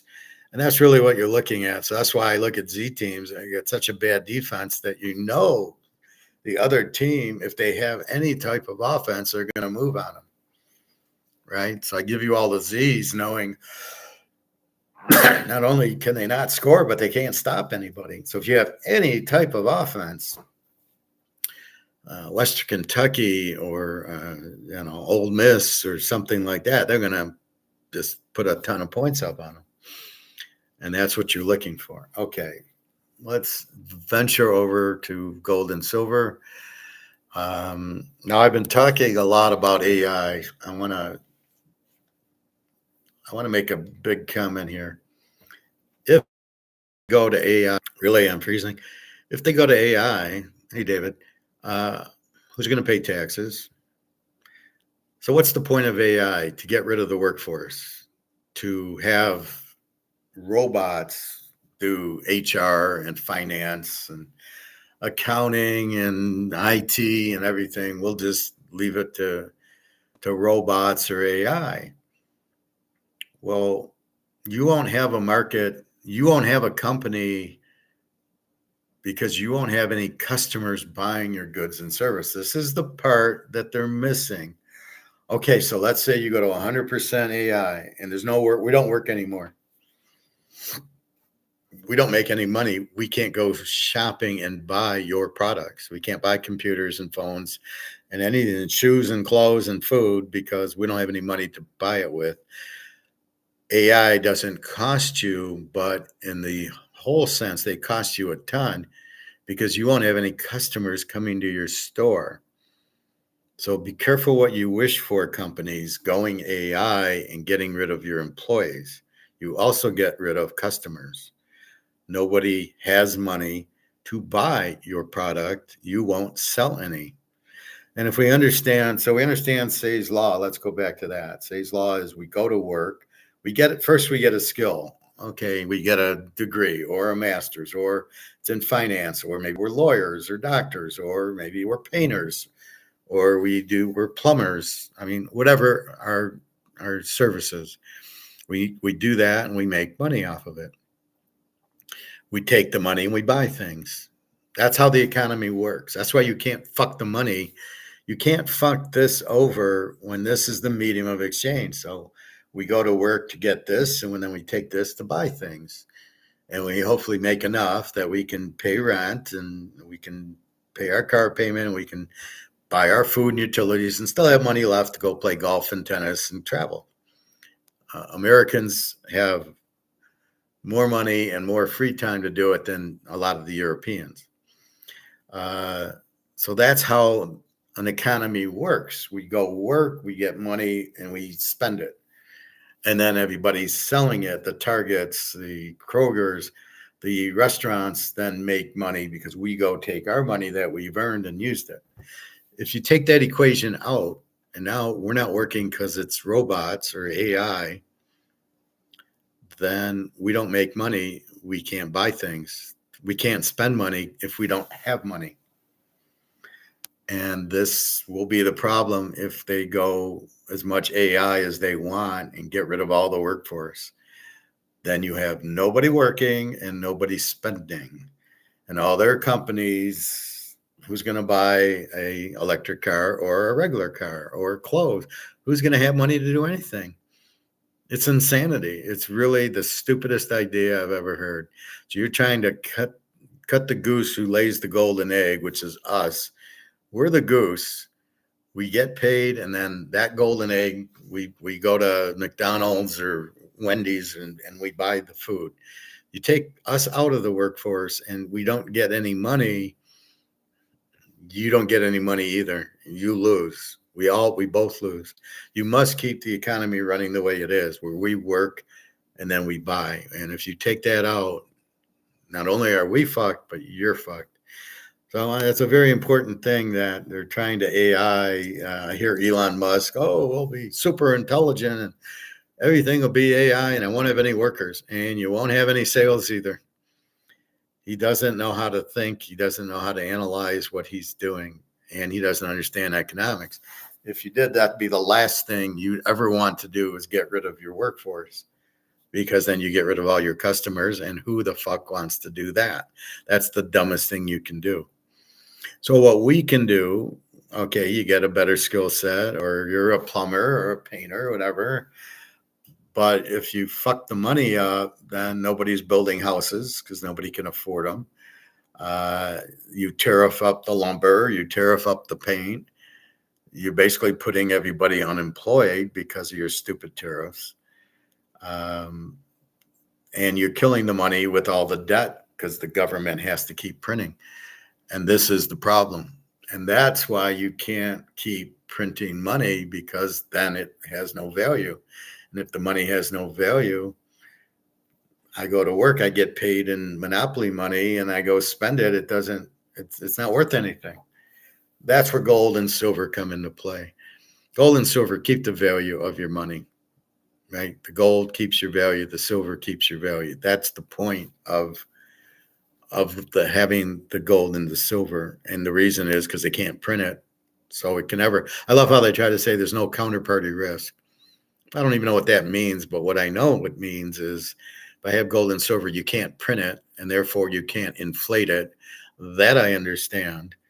And therefore it can never lose its value, because you can't. If you can't, inflation is just, there's too much, right? You're printing too much dollars. you're printing, but you can't print too much gold and silver.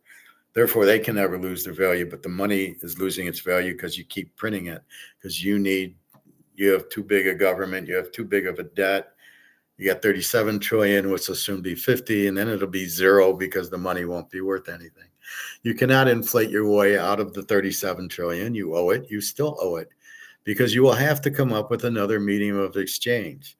Stable coins aren't the answer, neither is Bitcoin, but you can try. If it's not backed by gold, it's still worthless. There's nothing you can do about it. And that's the key. It must be backed by gold to have a value. So since 1971, this has not had a value. It says a 1, or in this case, it says a 5. So it's worth €5. But what is €5 worth?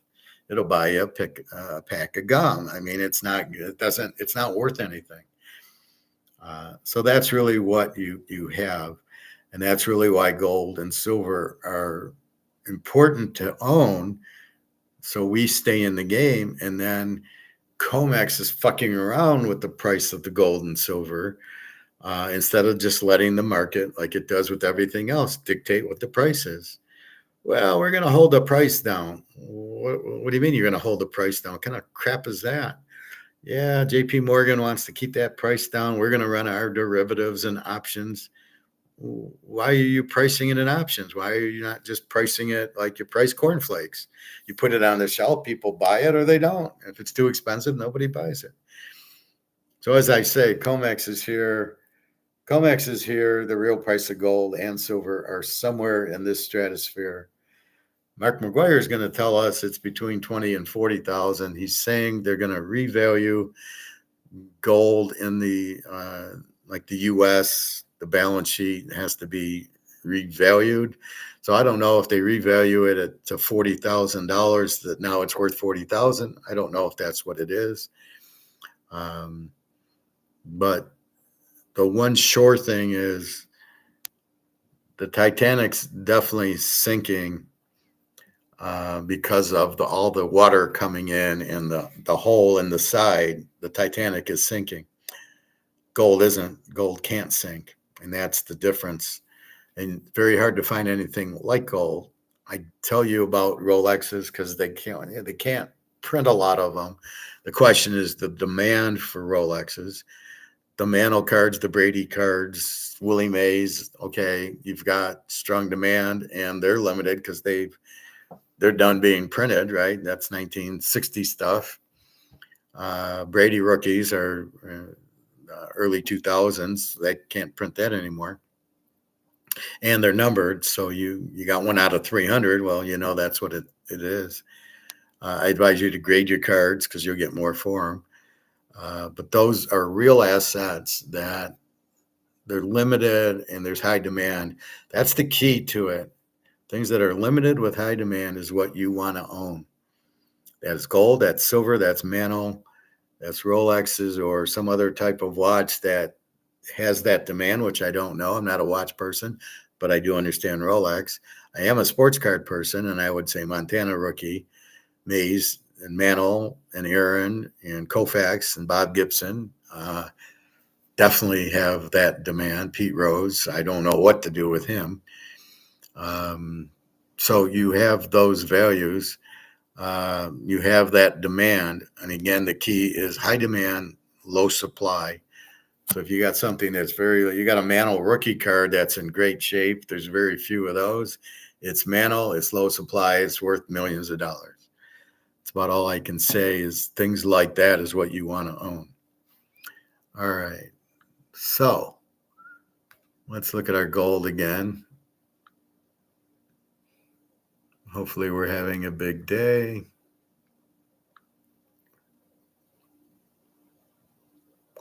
$36.69, $36.70, got up to $36.74. At 3,700, it did get there a couple of days ago. It fell back to 36.50, which is bullshit. Again, because Powell said he's lowering short-term interest rates. All he's doing is lowering it to the banks. He's lowering it to Wells Fargo and JP Morgan. He's not lowering. Those are not like car loans coming down or house loans coming down. They have nothing to do with it. Those are created by the market. If the banks feel there's more risk of the inflation, they're going to charge you more interest rates on the houses and the cars. It's got nothing to do with the Fed funds rate. What Powell charges the banks for money really has nothing to do with mortgages and stuff like that. So I didn't understand why that was a big chair. The biggest chair is because the debt, that's 37 trillion. Instead of paying 5%, you'll pay 4 3/4. Oh, so we only owe $1.1 million instead of $1.2 million. Oh, phew, that makes me feel better. 42.68 silver. So I'm going to go buy some after this.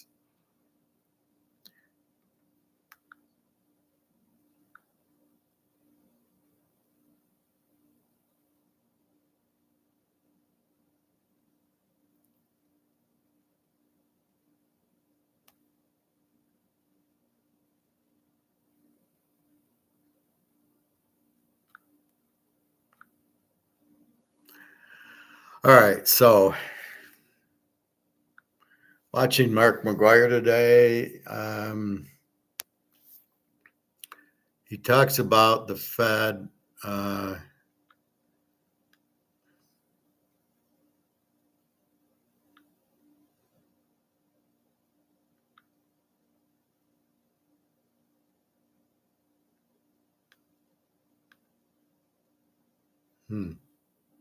He talks about the Fed revaluing gold. All the countries want it, and that I'm not going to play all 44 minutes. And then there's a silver section on here. The problem is he doesn't really. He does it every 2 weeks, and he does it on Wednesday. I'm doing this live, right? So it's Friday morning, the 19th. I'm doing this. I'm giving you all the news. He's like, well, I'll do it on Wednesday, but I'll air it on Friday. Yeah, but he misses that the interest rates got lowered, and he misses Thursday and Friday's news. And he's coming from the UK, so he's already 6-7 hours ahead. So when he shows this, it's already Friday afternoon there, but he's missing that, and then he doesn't come back on for 2 weeks. So he needs to be much more. I found him very lazy. That it's just, every 2 weeks, and I'll do it on a Wednesday and air it on a Friday. I think that's just really very weak. And then what he talks about, he throws these charts in. I said, stop with the charts. Nobody understands what the hell you're talking about. Like the wash and rinse cycle. What does that mean? This isn't laundry. All right, so let's listen. I'm going to go to the start. Okay, when the guy says, hey, it's MMcgwire. Okay, so let's listen a little on Mark. Fed's $3.5 billion gold margin call, which means people owe it. I think it's probably the people with the options who aren't paying it, like the U.S. have those problems. So let's listen a little to MMcgwire. On what you're seeing here? Yeah, great to see you, Shane, back in the vault, my friend. And yeah, great to be with everyone. Let's get to it. There's so much to get through. But yes, there's been some very understandable skepticism around US gold market revaluation. That because we had the same kind of skepticism when people were doubting that the Bank of International Settlements would revalue gold as a first-year high-quality liquid asset. So I'm going to update and run through the gold revaluation footprints we're now evidencing, along with the most likely dollar gold price expectations. Now, I'll also provide some end-of-year realistic silver targets. Now, bearing in mind, the bulk of our information gets distilled through the largest liquidity providers, physical liquidity providers, who see both gold and silver grossly undervalued versus gold and silver that broke out months ago into all-time highs. So Let's start with gold. Just as the Bank of International Settlements inflection point, where they revalued gold as a first-tier high-quality liquid asset, drove a race by global central banks to swap fiat currency assets for physical gold, just 33 months later, gold price in dollars is currently $2,000 per ounce higher. So net out the intra-month legacy market volatility, and gold has averaged out a very quiet, stealthy, relentless $60 per ounce rise in price. This relentless gold demand has driven the legacy paper market to an impossible to maintain divergent inflection point that can only be resolved by a massive bid-only margin call or a US Treasury gold price revaluation.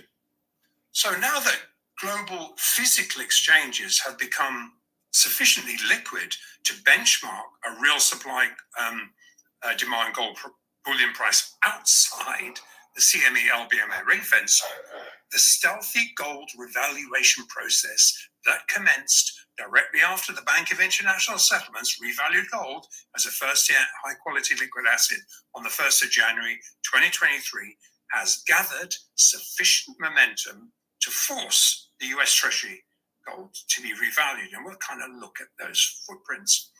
And as we've been drawing attention to, every single non-dollar denominated fiat gold price has been driven into all-time highs. But as we've been focusing on, the real game changer is that China took the gloves off the moment the yuan gold price became fully Basel III compliant. Now, the fact that this is still unnoticed by the mainstream media, these are the analysts who try and form fit news releases, interest rate drivers, these kind of things which influence the paper market actors greatly, they completely miss the underlying race by central banks to swap dollars and associated fiat currencies, this whole range of fiat currencies, for physical gold. But here's the key: at any price, they don't care if it's higher or lower, they are accumulating. And with the Basel III compliant yuan-backed gold price being benchmarked through a growing network of physically backed SGE exchanges, Western-facing, Beijing is stealthily assuming the gold convertibility mantle, the ease of hedging the yuan price against all other FX currencies, bonds, etc. And so the PBOC is rapidly usurping the dollar as the global hegemon, ultimately forcing Basel III compliance on the last holdout, non-Basel III global central bank, forcing an imminent gold price revaluation.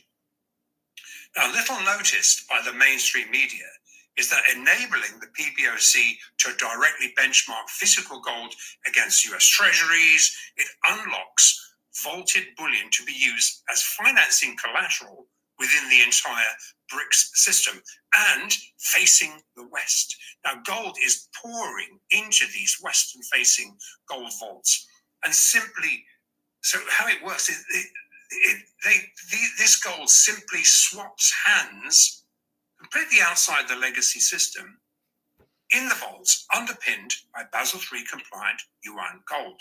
The gold doesn't leave the vaults. Hence, there is no dilution when it moves around, no volatility when it moves around. And as we summed up in our last episode, with the SGE gold price also seamlessly interchangeable with Western central banks' underpriced legacy COMEX exchange gold, that gold is being drained, incentivizing every single global central bank to race to swap. Right, SGE is Shanghai Gold Exchange. You can't just abbreviate and not explain the abbreviation. I need some water, just a second.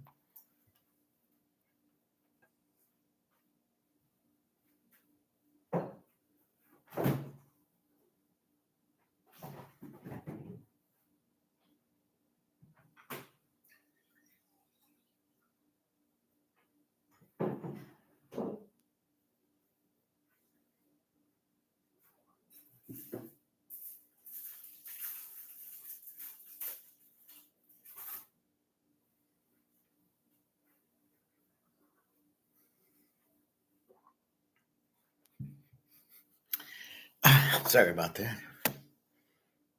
More fast depreciation dollars to buy the same ounces of gold. Now, the White House understands US Treasury gold is once more under attack by foreign central banks, much like it became under attack when Nixon, in 1971, when Nixon took the convertibility of gold versus the dollar. This is tectonic, and so really the only tool that's left in the Fed's gold price suppression bag of tricks has been completely usurped.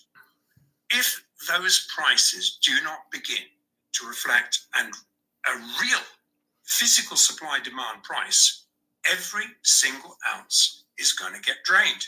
It's no coincidence that Treasury Secretary Bessent is currently demanding a full Fed audit, which includes the 8,133 tons of Treasury gold being stick-handled by the Fed.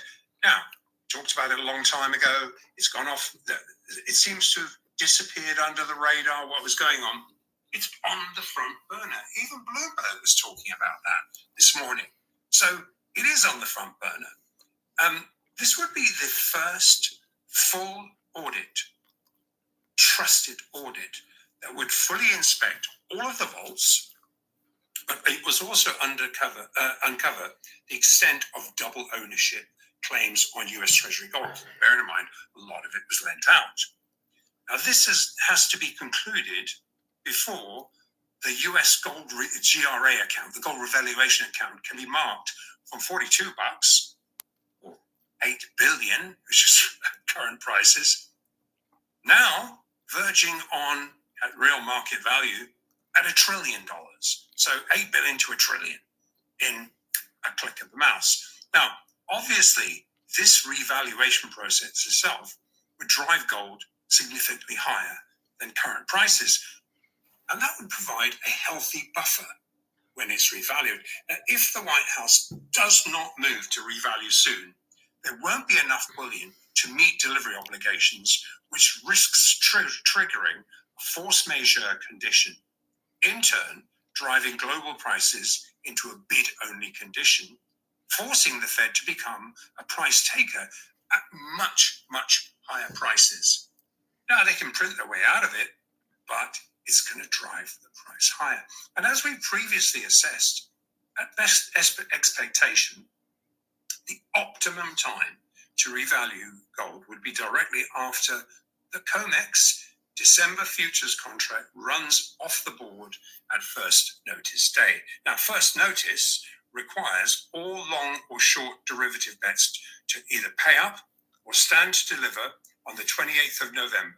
Now, while this could contractually allow deliveries to be affected by the last day of December, because it is a December contract, the revaluation event would force every single ounce outstanding to be physically delivered ahead of the 1st of January 2026. Now, given the current structure, this would in itself require buying a lot of gold at market in the interim.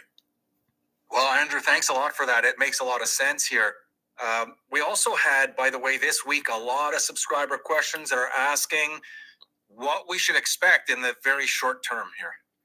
Yeah, so Shane, I know, as I say, I know there was a lot of subscriber questions on this, especially as really the mainstream media pundits have, for the last $1,000, for the last $1,000 move, they've been warning gold was overbought already $1,000 ago. But what they're not getting is that the COMEX has become the price taker, not a price setter. So let's delve into the charts for a sec. Now, very short term, and I just want to say we're recording this ahead of FOMC. This is Wednesday, the 17th, and it's about an hour and a half before FOMC. And essentially, as you say, we always expect speculator froth to be rinsed out from time to time. And we see it, but it's very shallow. And it's driven by algo-driven conditions into events like, as I say, FOMC today. But this is constructive, as it quickly finds levels where central banks and sovereigns anticipate these specs to actually be rinsed out. Spoiler alert, as we will see, these paper-driven dips are very, very shallow, resulting in a series of higher, physically supported stair steps to rally from. Now let's take a look at current conditions and how that provides clues of upcoming prices. Now, bearing in mind that this is the COMEX or the futures chart, and this is the overbought, so-called overbought conditions.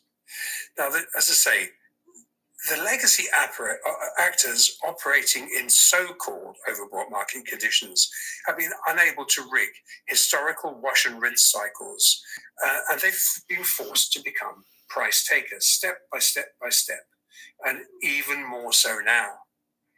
And why? Because they're being caught. There's a bunch of margin calls coming in, i.e., the brokers are saying, give us enough money to support your short positions. Now, given every single global central bank followed the BIS in hedging their national fiat currencies and related bond holdings with physical gold. That's what's going on. And it left the only non-Basel III compliant Fed, the only central bank still short of gold. However, the imbalance is about to be rectified, and the only way to do this is to revalue US Treasury gold reserves for $42 to market. Now, given there's an empirical evidence that US Treasury gold is to some unknown degree rehypothecated, which is a view widely held by very well-respected institutions, and that follows the embarrassing, glaring delivery delays and vault audit refusals that were given to the Bundesbank. So as a result, foreign central banks are actively repatriating their gold holdings from the interconnected US local London synthetically diluted legacy vaulting systems. They're not trusted. Goodness me, if you went to your vault and you asked to have your bullion back, you'd be there with your arm out and they'd be telling you, oh, you can't have it. It's just, and you can't even see it. I mean, what would you do? You would ask for it all. I remember Harvey Organ years ago going to All right, let's look at some silver.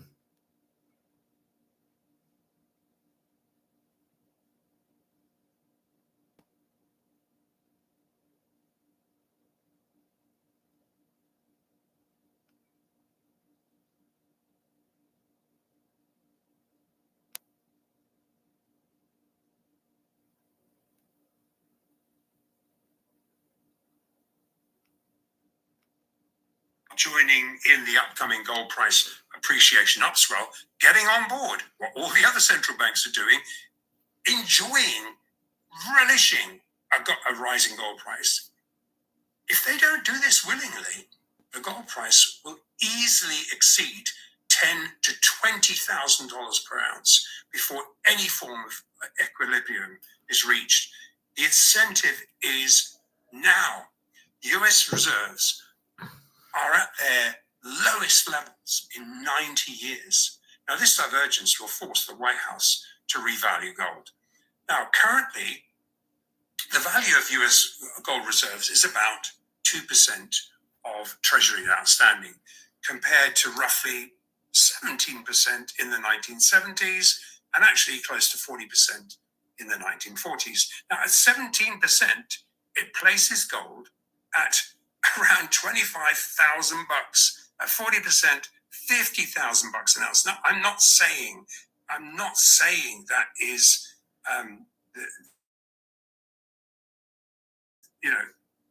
overnight. Of note, with silver now recategorized as a critical mineral needed to power AI. Far more importantly, silver is militarily being stockpiled by Russia, China, and then we need to vend in reports of US exports being banned. So that is what we're hearing, in conjunction with silver miners being included in a $5 billion US rare earth investment fund that our liquidity providers assess that gold silver cross will actually put the gold silver ratio at 33-1. This is exactly where it was, slightly above where it was even into the November 2011 lows. So given on aggregate, all liquidity providers we face also jive with our minimum spot gold target of 4,500. That easily places spot silver at $140 per ounce by January 2026. Just that alone, let alone everything else we were just talking about. Now, when gold is revalued, it's anyone's guess where silver will be priced. As a critical mineral, it'll be in the hundreds of dollars per ounce. And we'll look at some more immediate prices for silver shortly, but let's just finish up on other supporting gold footprints. And then we'll look at some more, which we're going to look at some mainstream media reports, which are filtering through to influence continuing gold accumulation.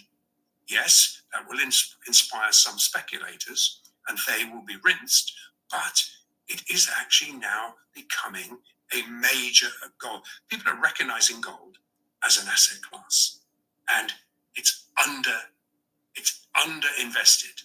Also, as Bloomberg reports here, drawing attention to gold surpassing its inflation-adjusted record 1980 highs, liquidity providers report large CTA buying coming in for the long haul.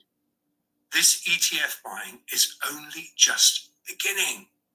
So with gold prices now being benchmarked through a growing network of physically backed SGE exchanges, where the yuan price is one-to-one backed by gold, we're about to evidence the next pivotal gold price revaluation event, which will once again incentivize every foreign central bank to race to swap more fast appreciating dollars to buy the same ounces of gold. Now, with the Basel III compliant yuan back gold price, assuming the gold convertibility mantle and the ease of hedging the yuan price against all the other foreign exchange currencies, bonds, etc., the PBOC is rapidly usurping the dollar as the global hegemon, ultimately forcing Basel III compliance on the non-compliant US-facing gold price, forcing a gold price revaluation. Last week, the Bank of America HeartNet reaffirmed our existing liquidity provider expectations that yield curve control is driving fresh, safe haven gold buying. Now, HeartNet was urging his clients, quote, long gold into YCC and stay lower yields, PKO, and Fed credible rate cuts equals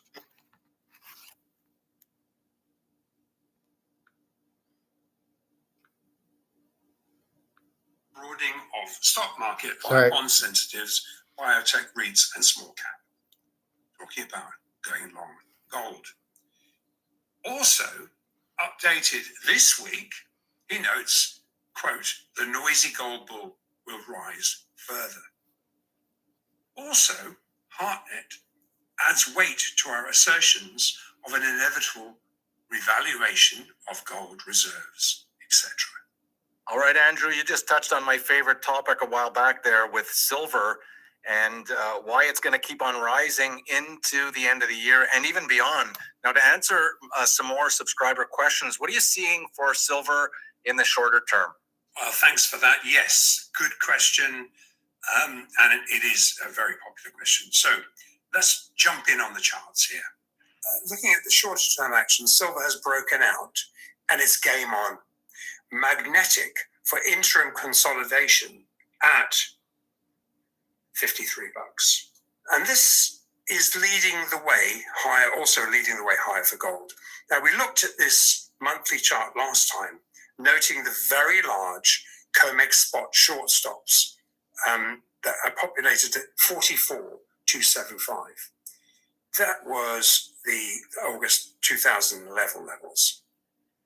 Now, these stops, as we said, are of sufficient size, really, to easily drive a run into this 53 level, which is really an aggregated level that a lot of our liquidity providers are assessing and betting on.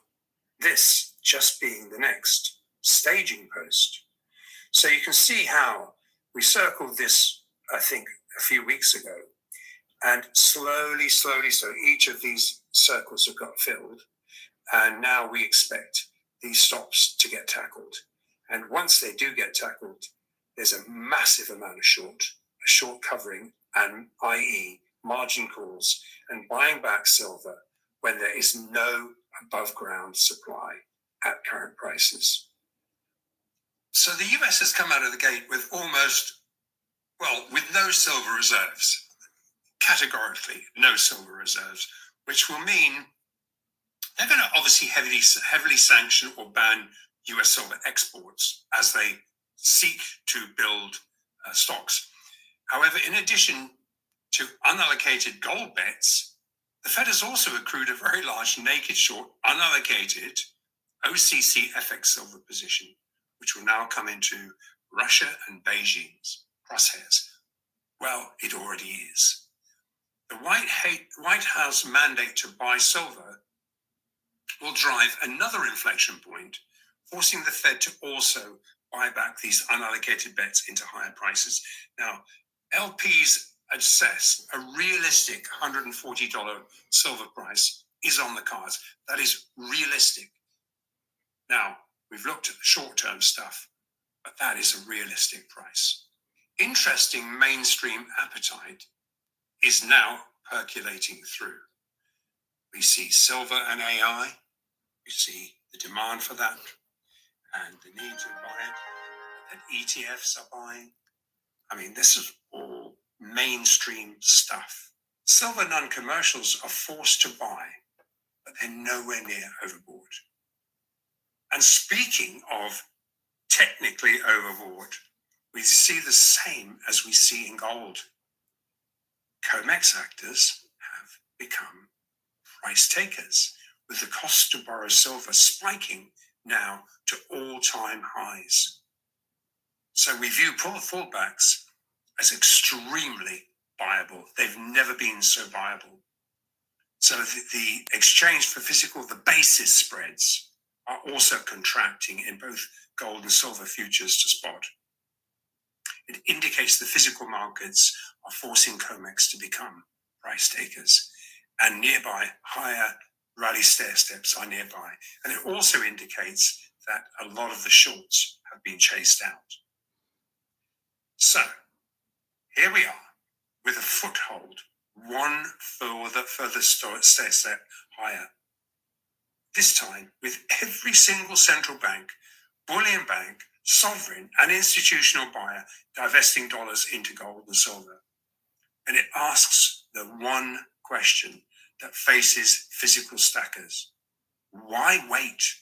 It's simply going to cost more of your freshly printed dollars, pounds, euros, yens, etc. to buy the same ounce of gold and the same ounce of silver. I cannot wait for our next market update. See you all then. All right. So basically, I'm going to the store to buy more silver right now.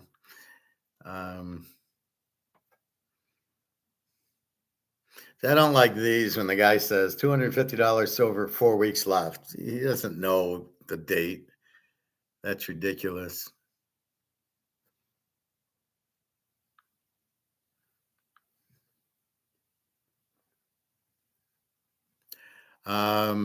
France is apparently collapsed. We know the UK is, we know France is, we know Germany is, and we know Italy is. So it's just, it's not, it takes a little bit of time, but they're basically broke. They basically can't afford their pensions. They can't afford, they run, because they do the same thing we do. They run the government. There's too many employees, and the governments don't produce revenue. They're not a company. So they just keep printing money to pay all their government employees and their pensions and their debt, and they keep going bankrupt. And all of them will, because they don't make any revenue, because it's a stupid system that's set up there.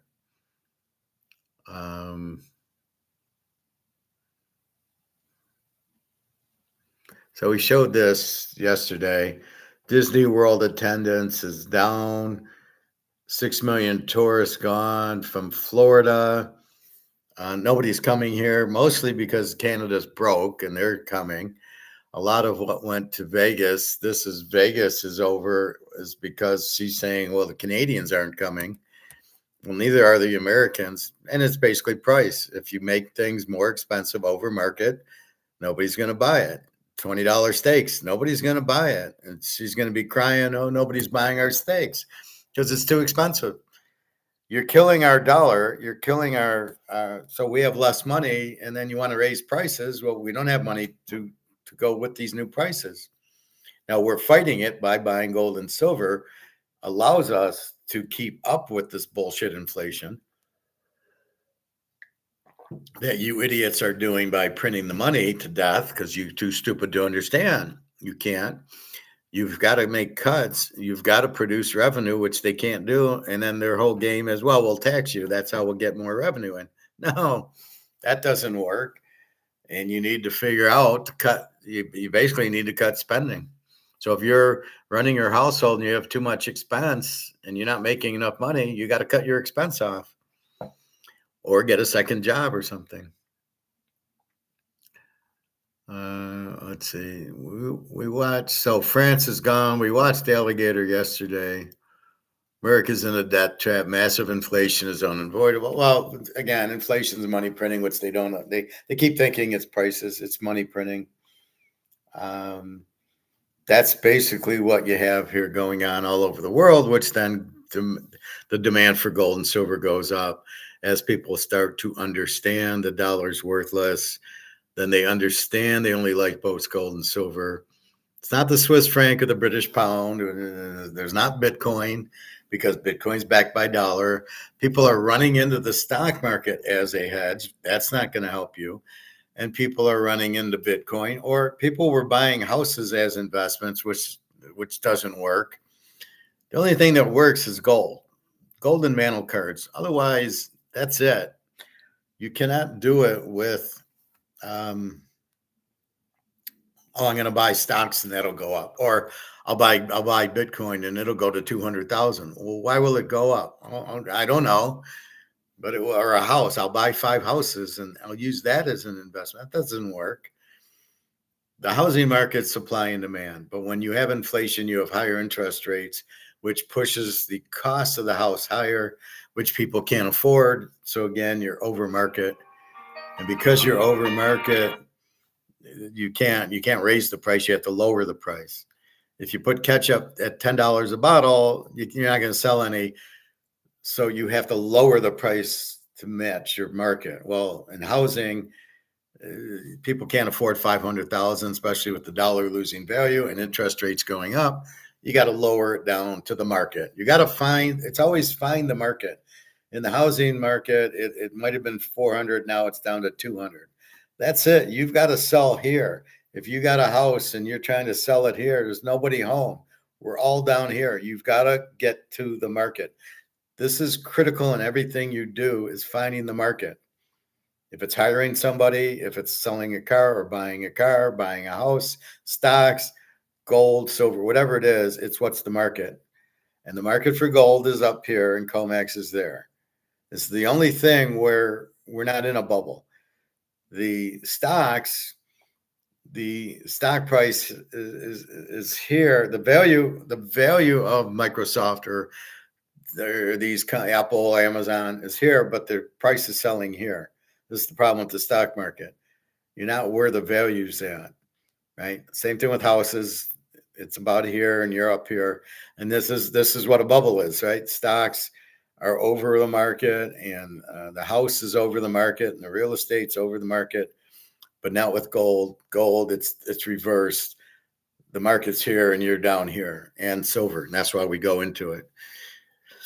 And that'll be our the savior of Rome will be gold and silver, as we know. So I think I am off to buy some silver. It'll cost me $2 over spot.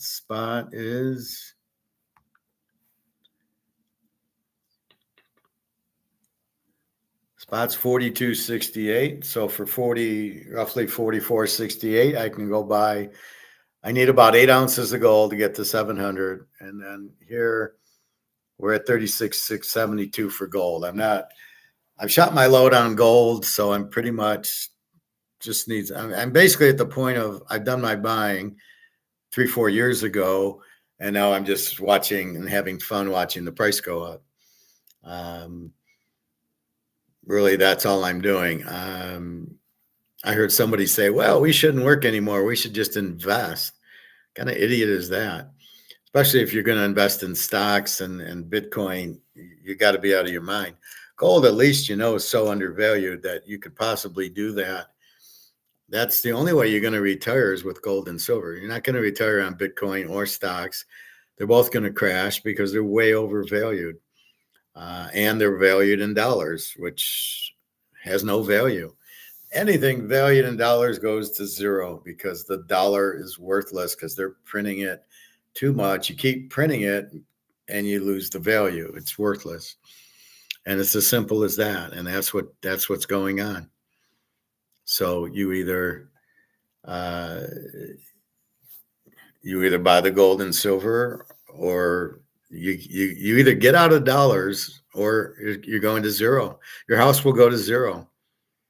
It'll get revalued in gold, but we got to go to a gold-backed currency, which we don't have gold apparently, because if we did, what are we waiting for on the audit? Because it's going to show we don't have any gold.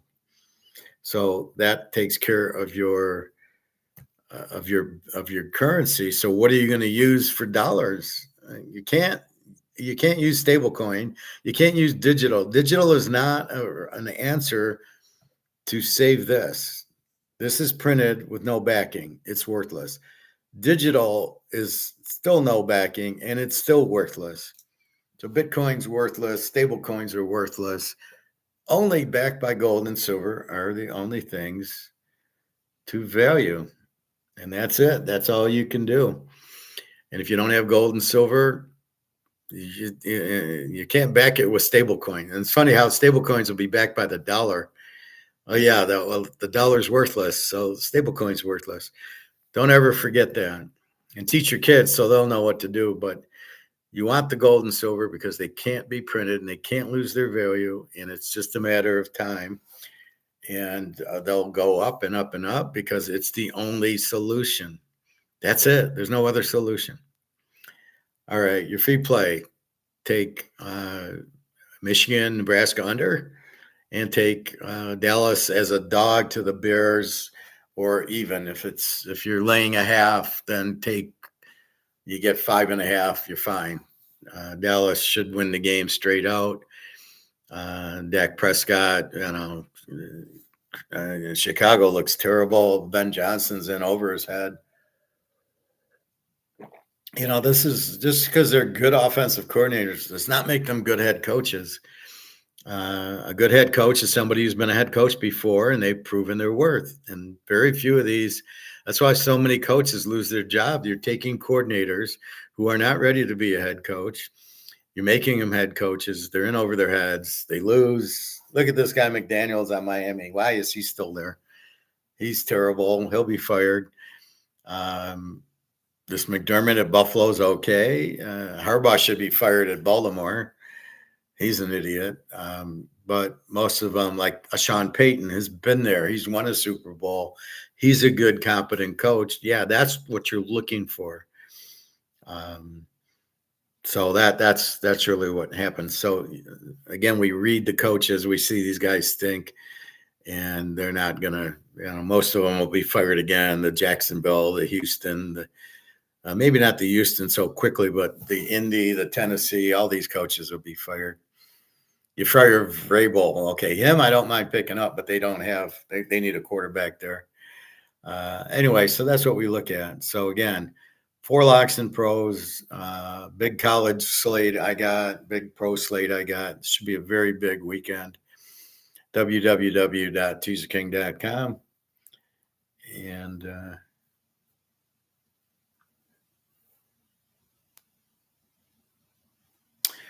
that's it. So come by. I am playing one game tonight, and then we got all the full college football tomorrow and all the pros Sunday and Monday night. We are playing that game, and off we go. And the more we get into it, the more we can identify the teams and the roles, and are they over, under, Z teams, A teams. And then it's easier to bet because now we can predict, oh, this is a good team, this is a bad team. We know what we're going to get in Baltimore and Buffalo, and pretty sure on Kansas City. And, we're pretty sure on Carolina, New Orleans, they suck. So we pretty much know, hey, let's bet against the bad team and bet on the good team. Figuring out it's San Francisco. Who are they this year? Atlanta, we have a good feeling. And Tampa, we have a good feeling. So we kind of know them. And that's what we're looking at. So anyway, have a very good weekend. I'm going to the pool shortly after I go to the Gold Store and have some fun there. I haven't been there in a while. I might go to the lake again. I don't know. It's such fun to go. And after looking at all these travel problems, people flying, it's get in the car, drive about 3.5 hours. You're at the hotel, no resort fees. I mean, I could go cook some chicken up and veggies and put them in the fridge and eat them for dinner for the week if I wanted to. That's the beauty of it. So I might start doing that, just cooking the food. And then, because the restaurants are a little bit pricey because it's a resort, it's on the lake type of thing. So like an omelet's $15 for an omelet. It's a little bit pricey. Culver's, I'm bitching about Culver's now because the hamburger tastes good, but it's only a quarter pounder if you get a double, and it's $7. It's not worth it. It's too expensive. You're not getting your value's worth, right? The value of the hamburger, of the double hamburger, is only a quarter pounder for $7. I mean, I wonder why I always leave hungry there. Even if you get the ice cream, it's still like, get a medium is like $5. Well, that's not really a good value. The fries and onion rings are expensive considering you're not getting a lot. The chili, see, they're doing things. They're giving the very little portions. They're giving small portions. I should get a half-pound burger for $7, which I get at Coney. Not at Culver's. It's a quarter pounder. They told me it's a quarter pounder. They're like smiling, like, and I'm going, that's not enough. I can buy a pound of hamburger. I bought yesterday, grass-fed burgers, $8, and the second one was 40% off. So I paid I think I paid like $12 for 2 pounds, which totaled to like $6 for, so it's $6 for a pound. You're selling me a quarter pounder for $7. Yeah, I can probably cook them on my own and bring them up and eat those. So you got to be careful. Culver's is very small portions. As good as it is, it's small portions. So you got to be careful with that. Anyway, that's about it. So go buy gold and silver now before it goes through the roof. They'll have to, as he said, they got to revalue the U.S. gold. It's on their balance sheet at $40, which makes no sense, only because we don't have any. And if they revalue it at 10 or 20,000, I assume that's what it'll be worth. But even then, it's free market, so it could revalue at 20 and go up to 50. Gold will just keep going because the demand will keep going because every country is the same. They're printing the shit out of their dollars, making them worth it. They're worthless. So if they're worthless, you got to get off the Titanic and the lifeboat. The lifeboat's gold and silver. And that's your only hope. And then they don't print it. You can't print gold and silver, so the value will maintain. And that's really the key to it. Most people don't understand it. They can't seem to grasp that concept. And it's so simple. But okay, hold on to your dollars. Well, I got money in my 401k. Well, great, but it's not worth anything. But people don't want to admit that it's not worth anything. Oh, what do you mean it's not worth anything? I got 500,000. I can retire. I got 500,000 in my stocks. It's not worth anything. It's in dollars. Your house is 500,000 is in dollars. It's not worth anything. It will go to zero in dollars. It will get repriced in gold, but that transformation will have to happen. So again, you can't just keep printing dollars and think the value won't go. And as we said, 99% of it's gone. And it'll soon be 100%. So anyway, I'll leave you with 36.72 gold, 42.74 silver on its way much, much higher. So buy as much as you can. There is no number. If you still have dollars, if you got $100,000, buy gold and silver with it. You want to get rid of this because this has no value. It's as simple as that. And then this has no value. And your Swiss franc and your British pound and your Canadian have no value. They gotta keep printing to pay all their bills, all their Social Security and pensions, to pay all the debt that they have, that they keep having to borrow to pay because they're paying a lot more than they're taking in. And so the whole world's like this, and we're only BRICS can save us because they have the gold. Only gold can save you here. It's very simple. All right. Well, have a good day. I will see you tomorrow morning, 10 to noon. On Saturday, we'll see if South Carolina's quarterback's playing, any other minor injuries that we've stumbled on, and then we'll just take a quick look at the lines and go from there. So have a good day. Enjoy the weekend, www.teaserking.com, and enjoy your football. That's from me if you buy. All right. So take care, everybody. Have a nice day.